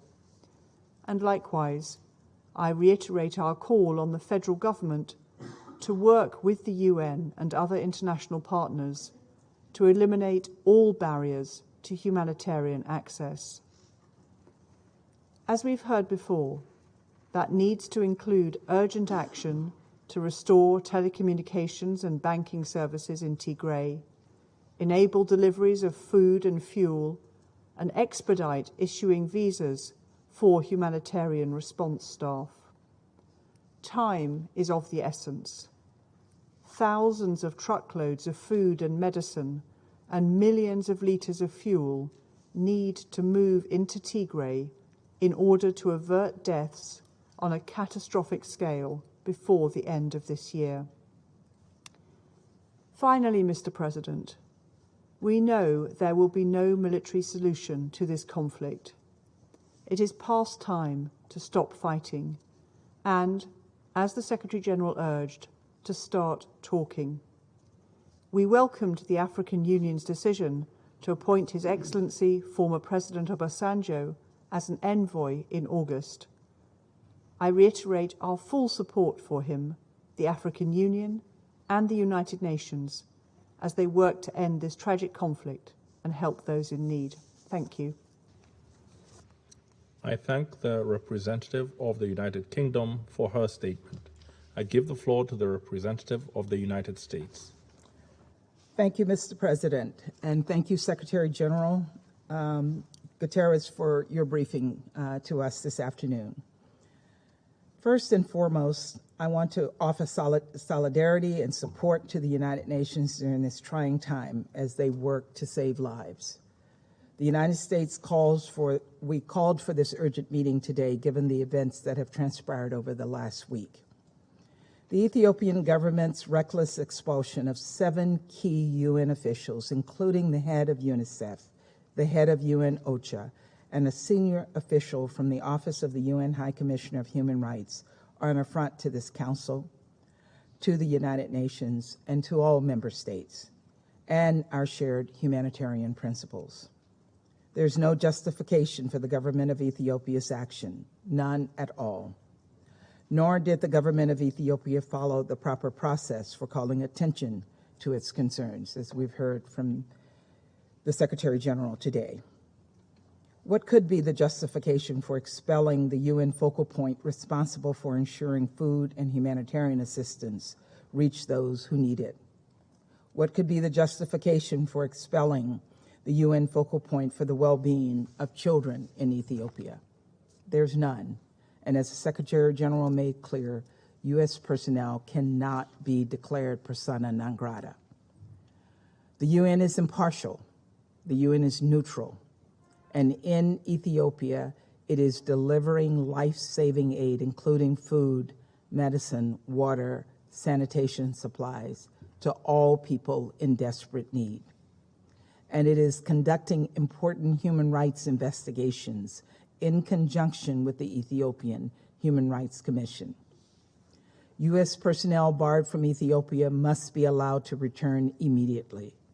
Their work is urgent, and some of these dedicated public servants are trying to stop a famine before it's too late. The unprecedented expulsion of these UN officials follows a pattern of escalating obstruction. In July, an emergency directors group from headquarters was detained while trying to conduct an assessment mission in Tigray. 3 NGOs were suspended shortly thereafter. These actions are calculated to intimidate and silence, but they do not accomplish that goal. Instead, they push starving people to the brink. Conditions in Ethiopia today rival Somalia in 2011 during the onset of the famine. We remember that famine with horror. Over 250,000 people died despite warnings, and it didn't have to happen. Starvation should never happen, and the famine does not have to happen. The government of Ethiopia can choose to reverse course on the expulsion of UN personnel, and all parties to the conflict can immediately facilitate the full and unimpeded access of humanitarian aid. And if these calls for humanitarian access continue to go unheard, then the Security Council must act. We can ensure the UN is allowed to deliver impartial aid. We should immediately consider all tools at our disposal to facilitate this, including a Security Council resolution to save lives and promote international peace and security. Our concerns about the situation in Ethiopia go beyond this immediate humanitarian crisis. Colleagues, 3 years ago, we were talking about Ethiopia as one of the fastest growing countries in Africa, full of promise and on the cusp of a major economic and political transformation. Less than 1 year ago, this current situation was going to be a 2-week law enforcement action. Now we're hearing countless horrific accounts of rape being used as a weapon of war, of violence against civilians, of hunger being used as a tool of war, of famine looming, of UN staff being expelled, Ethiopians killing Ethiopians, thousands by the day. And the conflict is spilling over into the Amhara and Afar regions, creating even more instability and humanitarian need. As the Secretary General said in his letter to us this week, this conflict is spiraling out of control. This is a path Ethiopia's leaders are choosing: to join the club of the most isolated countries in the international community, to let down their own people. The United States has repeatedly called for the Ethiopian government and the TPLF, as well as associated regional militias, to end the fighting now, allow humanitarian access, and move toward a negotiated ceasefire immediately and without preconditions. The Council should fully support these efforts too. There is still hope. It is not too late to stop this descent. The United States believes there must be a political solution to this conflict. We're investing heavily in diplomatic efforts in partnership with the African Union and the region to address this crisis and to end the carnage. We also believe there will be no lasting peace in Ethiopia, and the country's broader project of democratic and economic renewal will not be realized until there is a wider dialogue, one that includes all Ethiopians on the future of their state. So today's meeting represents an important step toward addressing the immediate and wider crisis in Ethiopia, but it cannot be the last. Make no mistake, the Security Council's credibility is at stake today here. We must take on appropriate actions. We must take all appropriate actions to keep civilians safe, to promote accountability for human rights violations and abuses, and deliver humanitarian relief to Ethiopians in dire need. We must all call on the government of Ethiopia to reverse the expulsion immediately. Time is of the essence. Lives are on the line. If ever there was a moment to step up and do our duty, it is now. Thank you. I thank the representative of the United States for her statement. I give the floor to the representative of Tunisia. Thank you, Mr. President. I speak on behalf of the A3+1, namely Kenya, Niger, Tunisia, and St. Vincent and the Grenadines on this important crisis in Africa. I thank the Secretary General for his presentation and welcome the participation of the Permanent Representative of Ethiopia. Mr. President, we meet today regarding the decision by the federal government of Ethiopia to declare 7 UN officials working in Ethiopia as persona non grata, in light of the previous concerns we have expressed in calling for maximum access to enable humanitarian aid to reach Ethiopians in need. We noted the persona non grata notice with concern. We say this in the full understanding of the duties and obligations that all humanitarian actors must respect in the conduct of their work. Nevertheless, the risks of a large-scale famine, which to a large extent is being prevented by the aid delivered by the organizations to which the expelled individuals belong, raises serious concerns. Even within their sovereign rights, governments should observe their domestic and international humanitarian law obligations. The rights of the Ethiopian people to receive aid in this dire emergency are of the highest moral and legal character. We strongly urge the government and the United Nations to undertake every effort to resolve any differences and get back to ensuring aid is delivered to Ethiopians in desperate need. Concerns regarding the expelled individuals should be thoroughly considered on the basis of substantiated evidence and within a frank and genuine dialogue between the Ethiopian government and the United Nations. Discussing these issues publicly may not be constructive in the current circumstances, nor will it alleviate the suffering of the populations affected by the conflict in northern Ethiopia. The efforts of quiet diplomacy undertaken through constructive dialogue between the United Nations and Ethiopia are our best option to address this issue. In the meantime, we believe that priority must be given to the continuity of unfettered humanitarian assistance to needy people in northern Ethiopia. We welcome the renewed commitments of both sides in this regard. Mr. President, with the newly established government in Ethiopia, we reiterate that peaceful dialogue and democracy are the best mechanisms for the resolution of serious political differences. Today, we cannot help but return to this position, noticing with pain as fellow Africans the suffering of our Ethiopian brothers and sisters in Tigray and elsewhere in the country. The highest priority then at this stage is to declare an immediate ceasefire to allow for an unrestricted humanitarian access to the affected population, as well as for the re-establishment of public services in all the conflict areas. We recognize and welcome the government's extensive efforts deployed since the beginning of the conflict to deliver humanitarian aid and to enhance humanitarian access.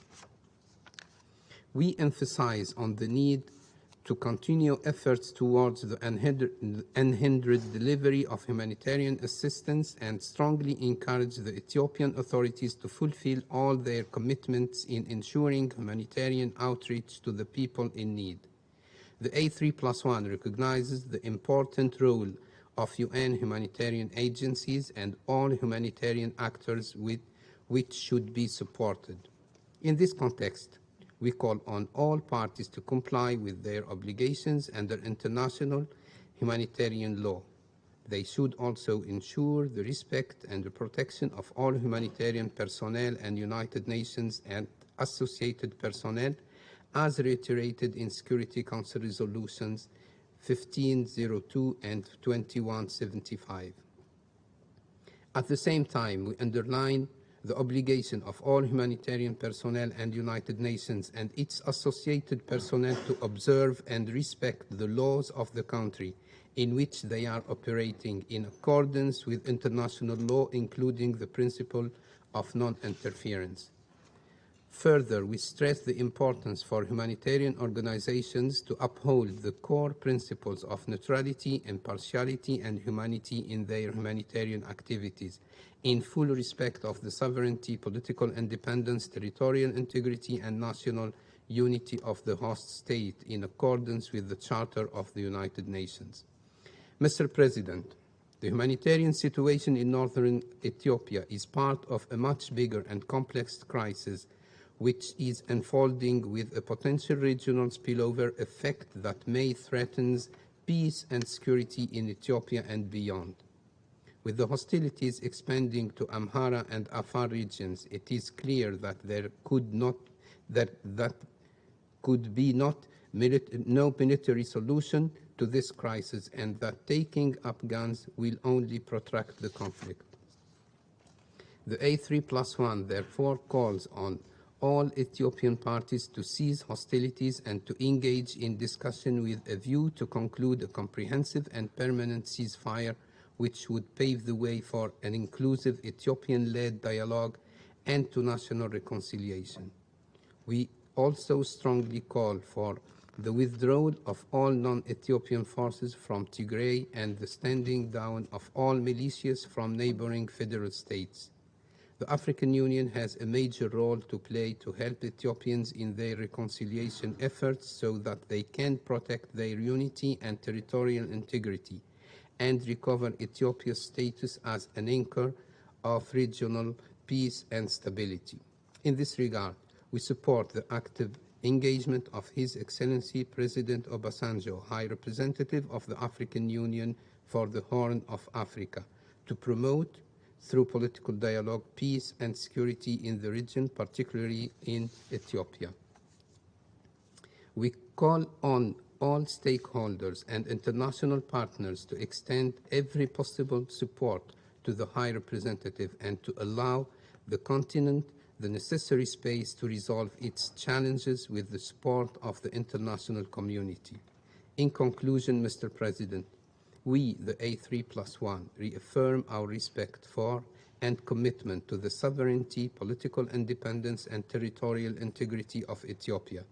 We stand in solidarity with our sister nation and in this trying moment in their pursuit for peace and stability.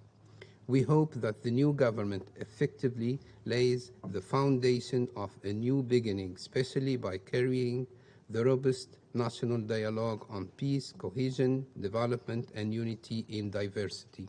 I thank you. I thank the representative of Tunisia for his statement. I give the floor to the representative of China. Thank you, Mr. President. Mr. President, I thank Secretary General Mr. Guterres for his briefing. I welcome the presence of the permanent representative of Ethiopia, Ambassador Atske Selassie, at today's meeting. At present, the humanitarian needs in the Tigray region continue to grow. Food insecurity and displacement remain acute problems. UN humanitarian workers have overcome various challenges and delivered much-needed humanitarian supplies to many Ethiopians. China appreciates these efforts. The United Nations and other international humanitarian agencies should follow the humanitarian principles, help Ethiopia increase its humanitarian response capabilities, expand the scale of relief efforts, and prevent the deterioration of the situation. We call on the international community to provide sustained resources to the Ethiopian government in order to fill the humanitarian gap as soon as possible and ensure that aid reaches all people in need. The armed conflict poses enormous challenges to humanitarian operations. We have noticed that the Ethiopian government earnestly assumes the primary responsibility for humanitarian assistance and has proactively launched its own relief operations. At the same time, the government is also actively responding to the concerns of international humanitarian agencies. Tremendous efforts have been made in this regard. At the request of humanitarian agencies, the Ethiopian government has simplified administrative procedures on multiple occasions, reduced the number of checkpoints, scaled up land and air transportation, and allowed humanitarian agencies to bring communication equipment into conflict areas. These measures have contributed to expanding humanitarian access and ensuring the delivery of relief supplies, and therefore should be positively acknowledged. Mr. President, China regrets the disagreements surrounding the 7 UN humanitarian personnel and noted the positions and concerns expressed by the Ethiopian government and the UN respectively.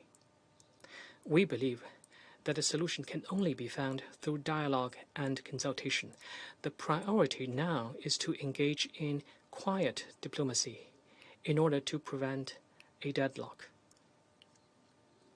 We encourage both sides to maintain contact, fully exchange information, work together to seek a solution, and avoid undermining existing trust and cooperation between the two sides. The international community should create a favorable atmosphere for a settlement through dialogue. Mr. President, a new government has just been inaugurated in Ethiopia. China expresses its welcome. China supports the Ethiopian government in making continued efforts to achieve unity among all Ethiopians, promote political dialogue, and work collectively to safeguard national unity and build a brighter future for the country. The international community should continue to provide assistance to Ethiopia while respecting the country's sovereignty and ownership.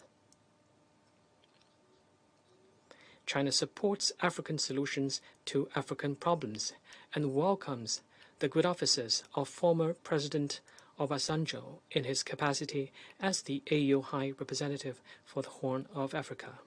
The United Nations and the African Union should strengthen collaboration and jointly play a constructive role in promoting peace and reconciliation across the entire Ethiopia. I also wish to point out that the unilateral sanctions imposed on Ethiopia and Eritrea by certain countries are in breach of international law and the basic norms governing international relations and will serve only to disrupt political settlement. Such sanctions should therefore be lifted as soon as possible. Thank you, Mr. President. I thank the representative of China for his statement. I give the floor to the representative of India. Thank you, Mr. President. I thank Secretary General, Mr. Antonio Guterres, for his briefing and for sharing his assessment on the humanitarian situation in Ethiopia. I also welcome the permanent representative of Ethiopia, Ambassador Taye Selassie, in today's briefing. The humanitarian situation in northern Ethiopia has been adversely impacted due to the continuing conflict which began in November 2020. Despite the unilateral ceasefire declared by the Ethiopian government to facilitate humanitarian aid to the affected population, during the recent months, the fighting has continued and expanded to the neighboring regions of Tigray. The Ethiopian population, particularly women, children, and the elderly, continue to suffer from the ongoing conflict. In this difficult situation, the efforts of humanitarian agencies led by the UN has provided relief to the population. The northern part of Ethiopia will continue to need steady supplies of humanitarian relief in the coming months. In this regard, we note with appreciation the work of humanitarian workers and agencies. However, the unfortunate expulsion of senior UN officials coordinating the humanitarian assistance has the possibility to adversely impact the humanitarian situation. It is therefore important to de-escalate the situation through engagement and dialogue. While we are not aware of the circumstances which led to the recent developments, we are of the view that the founding principles of humanitarian assistance, that is humanity, neutrality, impartiality, and independence, should always guide any humanitarian action. Humanitarian assistance and humanitarian workers should also be sensitive to the situation on the ground and adhere to these principles, especially when the host state is facing a complex politico-military situation internally.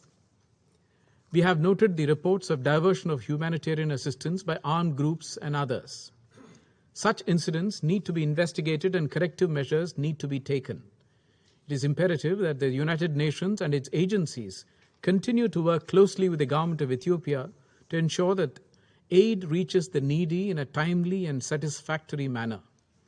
They cannot work at cross purposes.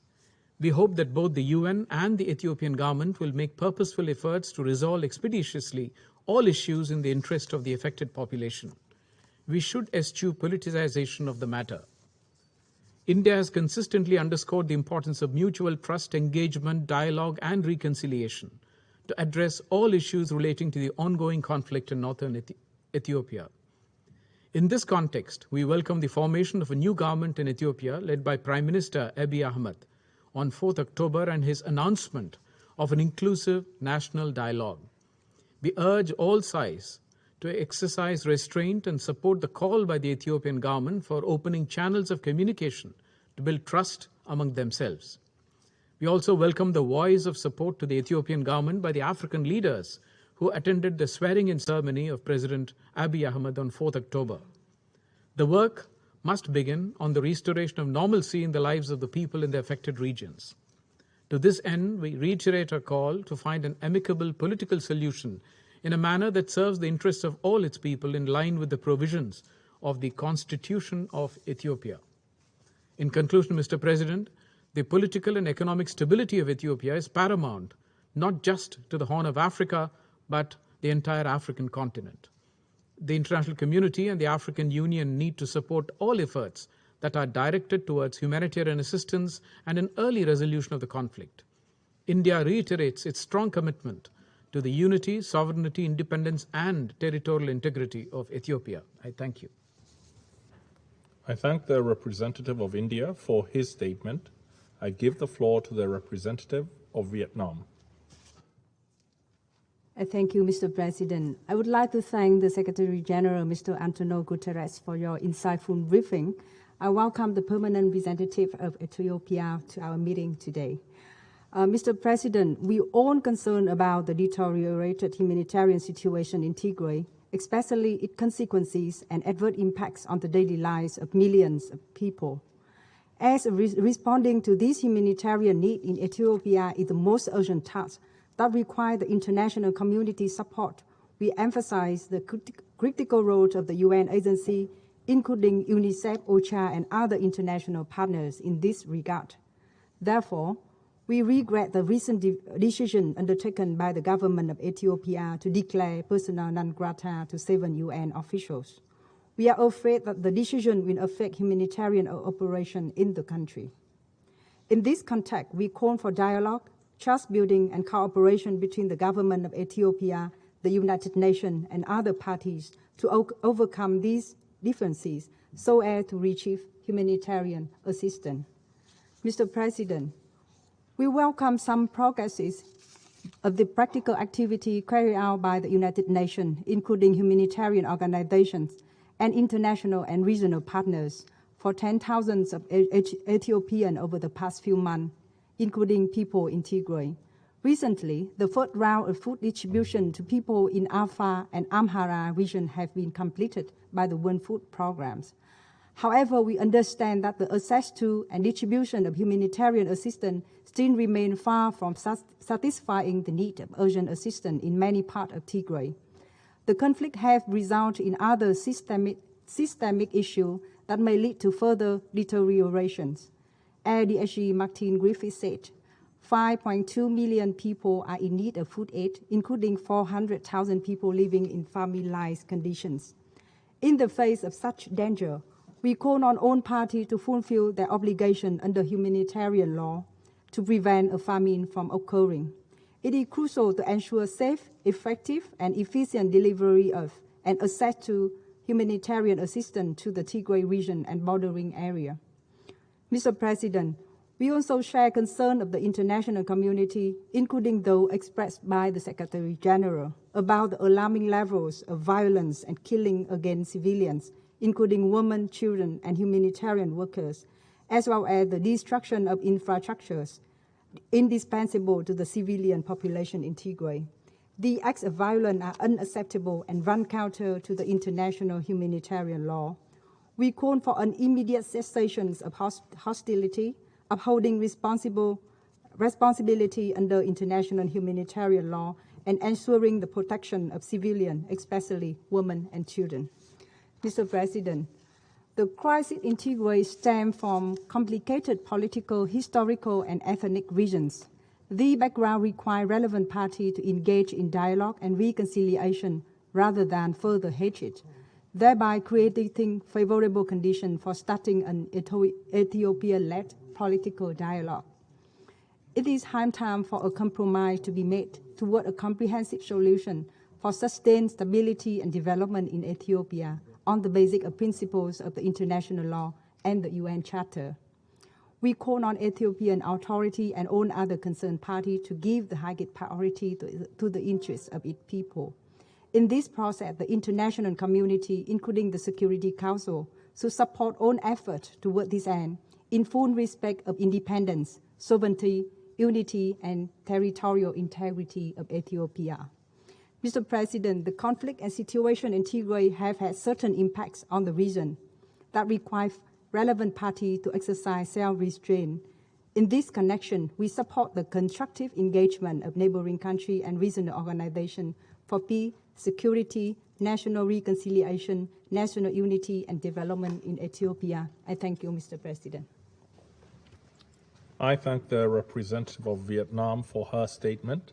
I give the floor to the representative of Mexico. Thank you very much, Mr. President. Mr. President, my delegation thanks the Secretary General for his briefing and report. We also welcome the permanent representative of Ethiopia in this assembly.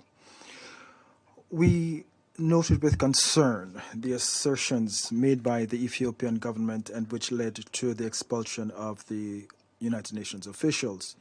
We have also listened to the very clear and comprehensive position expressed by the Secretary General. Now, before considering the arguments put forth by the two parties, we must first point out that the decision by the government of Ethiopia has a direct impact on humanitarian work being conducted on the ground.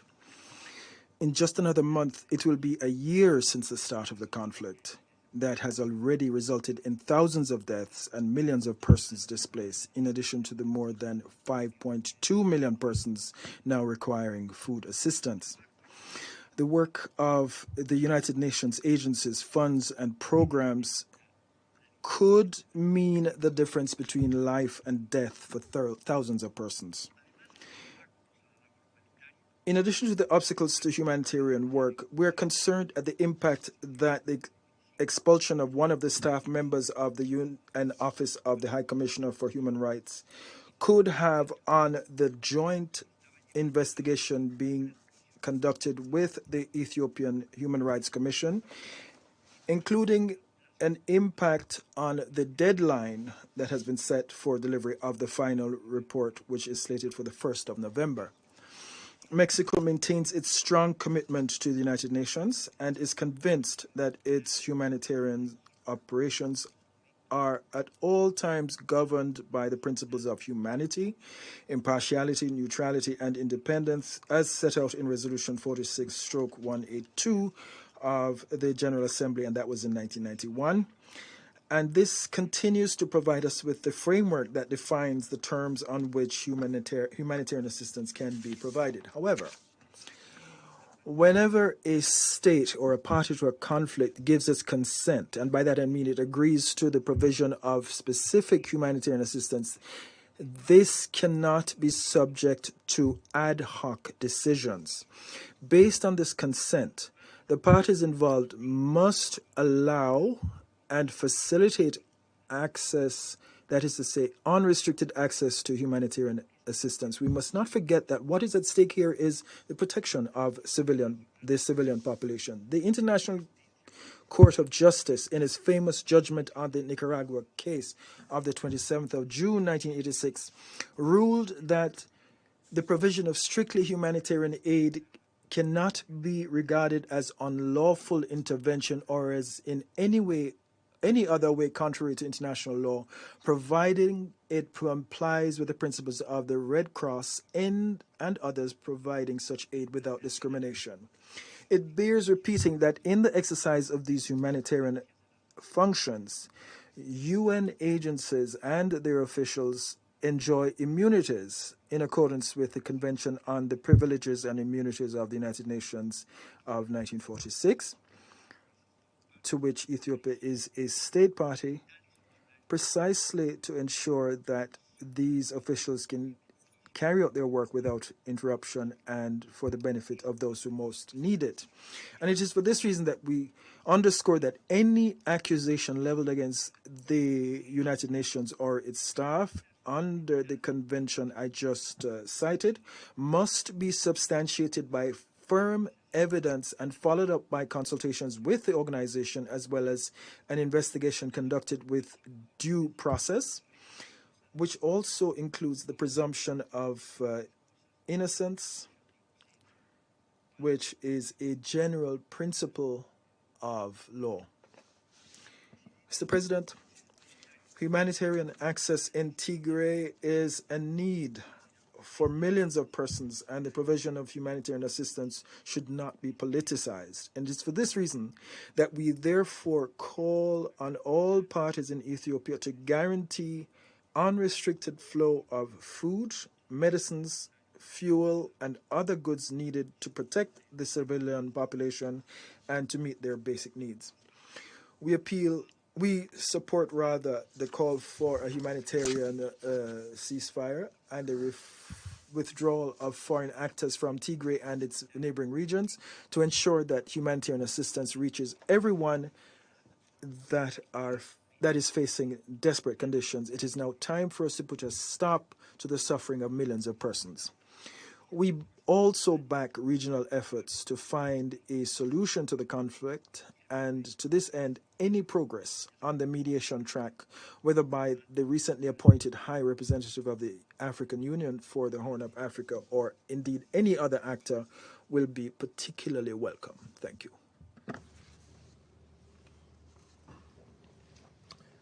I thank the representative of Mexico for his statement. I give the floor to the representative of the Russian Federation. President, we are grateful to UN Secretary General Antonio Guterres for the information he has provided on developments in Ethiopia. We also welcome the participation in today's meeting of the Permanent Representative of Ethiopia to the United Nations, Taye Selassie. First and foremost, we'd like to congratulate all Ethiopians on the forming of the new government on the 4th of October. The conclusion of the electoral process is confirmation that the Ethiopian political forces are ready for dialogue in order to find solutions to problems that the whole population of the country is facing, in order to develop the state, to promote peace and well-being. The Russian Federation continues to support the territorial integrity, sovereignty and independence of our friends in Ethiopia. We continue to follow very closely the development of the military and political situation in the north of the country. We still believe that the Tigray dossier is an internal affair of Ethiopia, and the national capacity for reconciliation hasn't been exhausted. We also believe that it is within the power of Addis Ababa to solve its own problems with the support of the international community, first and foremost representatives of the region. In this connection, we support efforts to find a resolution taken by the recently appointed High Representative for the African Union on the Horn of Africa, Olusegun Obasanjo. We know that he is already working hard and has established initial contacts with the Ethiopian capital. We're looking forward to specific results from this work. At the same time, we do believe that deliberately toning up international rhetoric as regards the situation in the north of the country and spiralling politicization of the humanitarian file only hinders the Pan-African organization's work for mediation efforts. Bearing in mind the seriousness of the dispute and the complex historical context, this will not be a speedy process. Therefore, only coordinated efforts and diligent diplomatic work, including through bilateral channels, can bear fruit. We are certain that pressure involving this UN Security Council, threats of resolutions, and the imposition of unlawful unilateral sanctions, and the creation of a toxic atmosphere in the media is counterproductive. President, as regards the humanitarian situation in the north of Ethiopia, we fully share the concerns as regards the growing humanitarian needs there. The region, which even before the crisis was unstable from the point of view of food security, is currently in particularly dire straits. The ongoing violence in Tigray and in neighbouring regions of Amhara and Afar are seriously compounding the broader situation and provoking new flows of IDPs and refugees. There are also specific problems that require urgent response and which, as we believe, can and must be resolved immediately. First and foremost, we mean the situation surrounding the World Food Programme trucks stranded in Tigray. And we believe it is unacceptable to block transport from UN humanitarian organisations, let alone use them for other purposes. We've said on many occasions at the Security Council and other platforms that the media focus exclusively on the humanitarian situation in Tigray leads to a politicization of this issue and creates further dividing lines in Ethiopian society. We cannot minimize the misfortune of people living in the regions of Afar and Hamar who have not been suffering any less, and also problems in other regions of the country. President, Russia has always supported humanitarian efforts of the UN. And we express our gratitude to humanitarian and medical workers who, in difficult and often dangerous conditions, provide urgent humanitarian assistance to all those who need it in the most remote corners of the planet, including in Ethiopia. Every year, we make our own financial contribution to the work of a host of programmes and funds. We intend to continue this assistance, providing experience and expertise to the humanitarian wing of the UN. We regret the decision made last week by Addis Ababa to expel UN officials. This, of course, will not help resolve the severe humanitarian crisis in the country. At the same time, we would call for not to dramatize what happened. We believe that through mutually respectful dialogue, Addis Ababa and the Secretariat will be able to re-establish trust and amicably solve the disagreement that has arisen in the interests of the people who need assistance. Here, there are still many questions, particularly as regards steps that were or weren't taken to prevent a negative turn of events. In this connection, it's particularly important to tread carefully and learn from this so that these kind of incidents don't happen again in the future. Much like for other situations around the world, we insist that humanitarian assistance should be provided fully in line with UN General Assembly Resolution 46182 and the UN guiding principles, as well as international law and national legislation. We must once again state of the vital need for credible and constructive dialogue, and also close cooperation with the sovereign Ethiopian authorities, who continue to cover the lion's share of all humanitarian needs in Tigray and in neighbouring regions. In conclusion, we would like to reaffirm Russia's readiness to continue to support the normalization of the situation in Ethiopia and in the Horn of Africa as a whole. Thank you for your attention.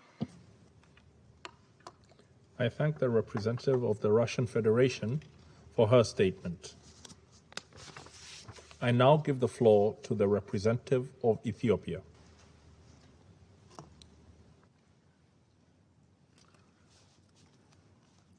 Thank you, Mr. President. Congratulations on assuming your presidency for the month of October. I would like to convey Ethiopia's best wishes in the discharge of your responsibilities. I also thank our Secretary General. Mr. President, I don't want to hide my surprise in the convening of this meeting of the Security Council. We find it incomprehensible for this august body to discuss the decision of a sovereign state exercised within the domain of international law and sovereign prerogative. There have been several instances where governments had expelled UN staff and other diplomatic envoys for so many disclosed and undisclosed reasons. Did the Council ever meet to vindicate such a decision? Not to the best of our recollection. Mr. President, we truly hoped Council members would have the insight to leave this matter to the government of Ethiopia and the United Nations. At the outset, I would like to register our position that the government of Ethiopia is not under any legal obligation to provide justifications or explanation for its decisions. Excellencies, we are obliged to make reference to the basic norms of the United Nations and its humanitarian operations.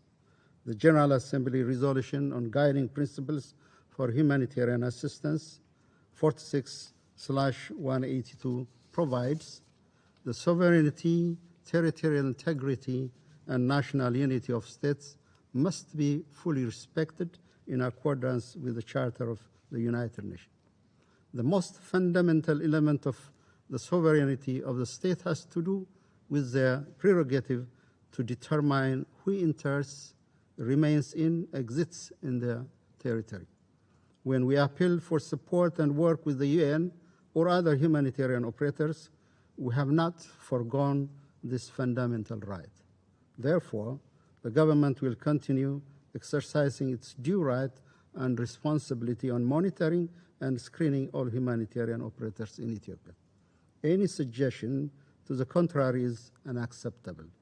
As to the legality of the decision, leaving the details aside, The UN itself can be quoted for arguing decisions of persona non grata apply to the UN as well. Mr. President, when it comes to the obligation of UN staff, the rules are unequivocal.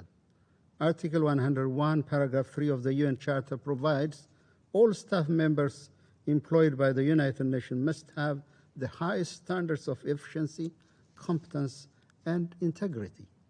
In the context of humanitarian operations, integrity entails adhering to principles of neutrality, impartiality, humanity, and independence. It also requires respect for the laws and police power of the host state. Furthermore, they must respect the Code of Conduct of UN, which, among others, provides the following. First, UN staff shall neither seek nor accept instruction from any government or from any other source external to the organization. Second, staff members shall not use their office or knowledge gained from their official functions for private gain, financial or otherwise, or for the private gain of any third party, including family, friends, and those they favor. Third, staff members shall not communicate to any government, entity, person, or any other sources any information known to them by reason of their official position. These cardinal principles, for the safeguard of which UN staff enter a solemn oath and swear on their conscience, mean that in the presence of contradicting views, competing interests, political pressures, and all forms of temptation, the UN staff will remain neutral. In the presence of deceit, coercion, and vested interest, they will preserve their independence. And in the existence of consideration that may appear to be reasonable basis for decision, UN staff will be guided by humanity only. The UN staff Ethiopia expelled sidelined their oaths, the rules of professional conduct, and the principles of humanitarian assistance. Mr. President, let me cite few examples among the multitude of transgressions that we selected with great care and caution.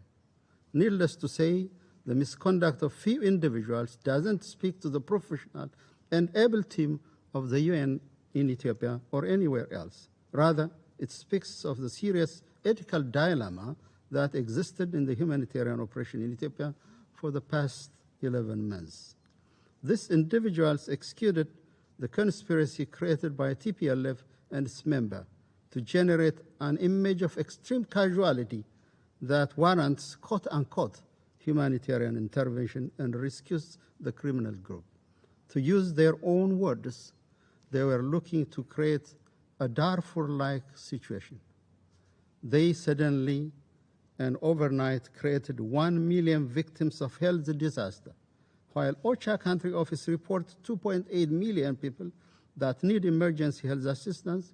The main OCHA office was made to report 3.8 million, only because that level of inflation of misery was needed to elevate the crisis to level 3. They categorized the situation in Tigray under IPC 5, based on data collected from a region of 6 million population by a single FAO staff and interpreted by 2 UN staff that are Ethiopian and open TPLF supporters based in Rome. They assisted in fabrication of false allegations submitted to the UN Security Council as a white paper. The white paper contained unfounded allegations, including the use of hunger as a weapon, and preferred the need to apply Resolution 2417/18. The former head of OCHA was made to report to this council 152 Ethiopians died due to food shortage, while such incident had never occurred. They made up the data and went to the extent of disinforming this global security body. About 2 weeks ago, they reported 12 individuals died of hunger in an IDP camp, while the organization running the IDP camp, an internal organization itself, came out and stated the allegations are simply false. They implored UN agencies to conduct investigations outside of their mandate to meet the instruction of TPLF to generate exhibits matching the false allegation released on medias and to supposedly substantiate a case before the ICC. They didn't even show mercy to victims of gender-based violence. First, in violation of the protection of protocols of safe houses for victims of gender-based violence, they invited TPLF armed men and militia to the safe houses. In addition, they exposed the safe house before an international media and invited interviewers and interrogators to safe houses to intimidate victims and elicit testimonies. This, Mr. President, is happening in a city where close to 13,000 detainees and prisoners were released with absolute impunity, and thousands of armed youths are roaming in the streets, already creating terror on residents. These individuals recorded a UN staff meeting and gave a copy to TPLF for the sake of providing it with material it could use to back its false allegations. These individuals openly celebrated and make other UN staff cheer the so-called victory of TPLF and the withdrawal of the National Defense Forces from Tigray. They openly conducted activism in support of TPLF, a group proscribed as terrorists, and make political statements that instigate violence and inflame the conscience of the Ethiopian public. They assisted siphoning food, medicine, communication equipment, all other essential supplies and equipment and transfer to TPLF. Right before their expulsion, they were facilitating the deportation of ethnically segregated group of Ethiopian migrants from Saudi Arabia and their resettlement in third country in Africa for training and preparation before they join combat with TPLF. In effect, a parallel UN operation that completely sidelined the UN country office was created. Apart from the selfish interest of individuals, we have evidences that the entire endeavor is created by a higher and more sophisticated motivation that seeks to undermine the Ethiopian state and rescue the TPLF. Ethiopia deeply resents this experience. Mr. President, expulsion was not our primary course of action. In multiple occasions, we explained our concern to UN officials. On July 8, 2021, the Deputy Prime Minister and Foreign Minister of Ethiopia wrote a letter to the UN Secretariat explaining in great details the misconducts of the UN staff that require corrective measures. We also summoned some individuals and warned them to halt their misconduct. Nevertheless, the transgression continued unabated. Mr. President, we believe the UN agencies and their honorable role are undermined by these few individuals.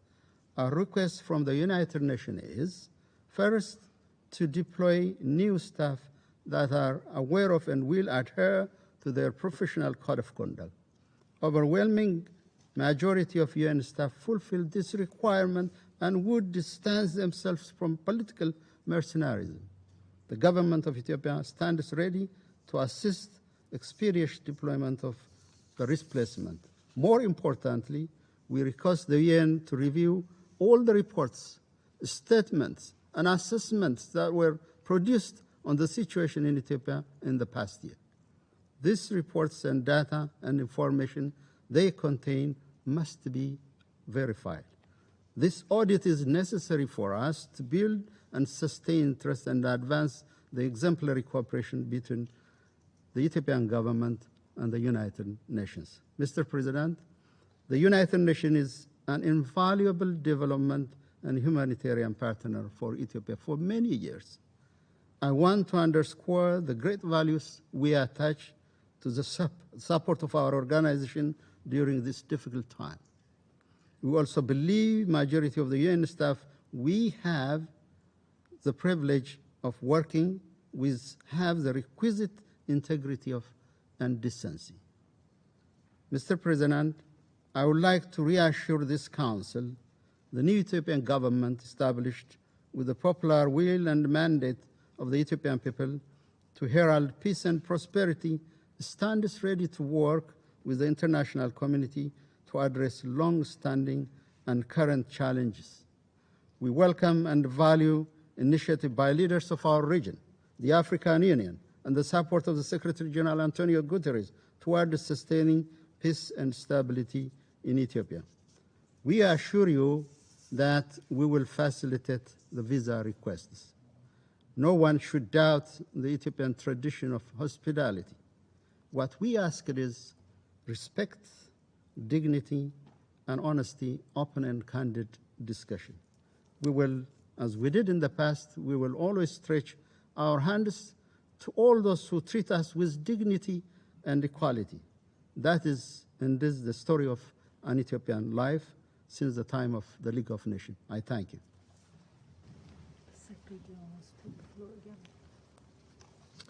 I thank the representative of Ethiopia for his statement and invite the Secretary General of the United Nations to take the floor. Thank you very much, Mr. President. If there is anything I have cherished during all this period, is to maintain a very effective and operational relationship with the government of Ethiopia and with its Prime Minister, to the effect that I had many criticisms in the global media about that, accusing me of being biased in favor of the Ethiopian government. So it is with total, I would say, in a spirit of complete easiness, that I would like to ask you one thing, Mr. Ambassador.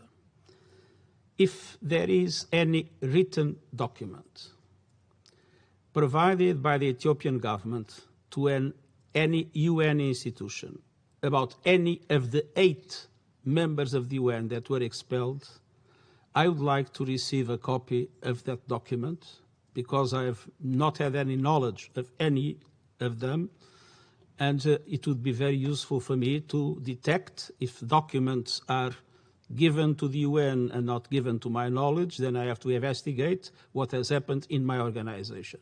So I ask you, please, Mr. Ambassador, to provide me as a copy of any of the written documents written by the government of Ethiopia about any of the 8 that were expelled by Ethiopia in this regard.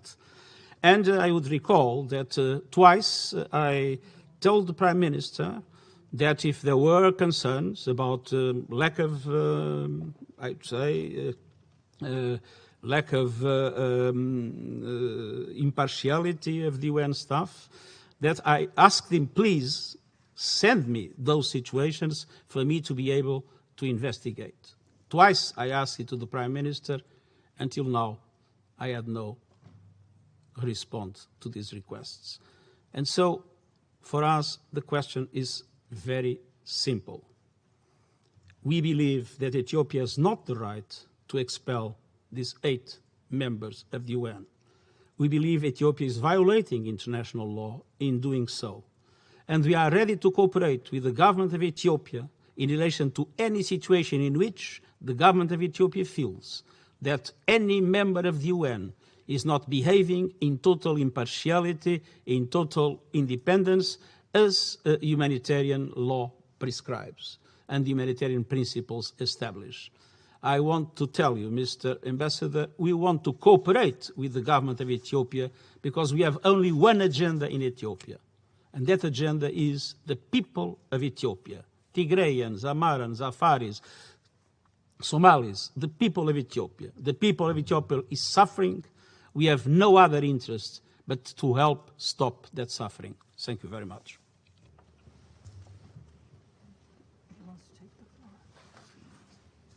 I thank the Secretary General for his further clarification. The representative of Ethiopia has asked for the floor to make a further statement. I give him the floor. Thank you, Mr. President. Mr. Secretary General, I hear you loud and clear. I fully understand and realize the support you have given to our people and my government as well. We know where your heart is. You have approached our issue with candidness, with candor, and we highly respect that. As to the asks, I will definitely communicate to the appropriate authorities, and we will, of course, expeditiously, and as I have made it clear in my statement, this is an issue that has to be dealt between the Ethiopia and the United Nations. Whatever document that will be available will be submitted to your office, Your Excellency. I thank you. I thank the representative of Ethiopia for his statement. There are no more names inscribed on the list of speakers. The meeting is adjourned.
ቆየት ብለው ከኖሩት ሰዎች አንደኛ እነዚህ ማርያም ቸርች በመምጣታችንና የኮሚኒቲያችን እንዳጋጣሚ ሆኖ ደግሞ ዛሬ የመስቀል በዓል የሚከበርበት ሰዓት ስለሆነ ይሄንን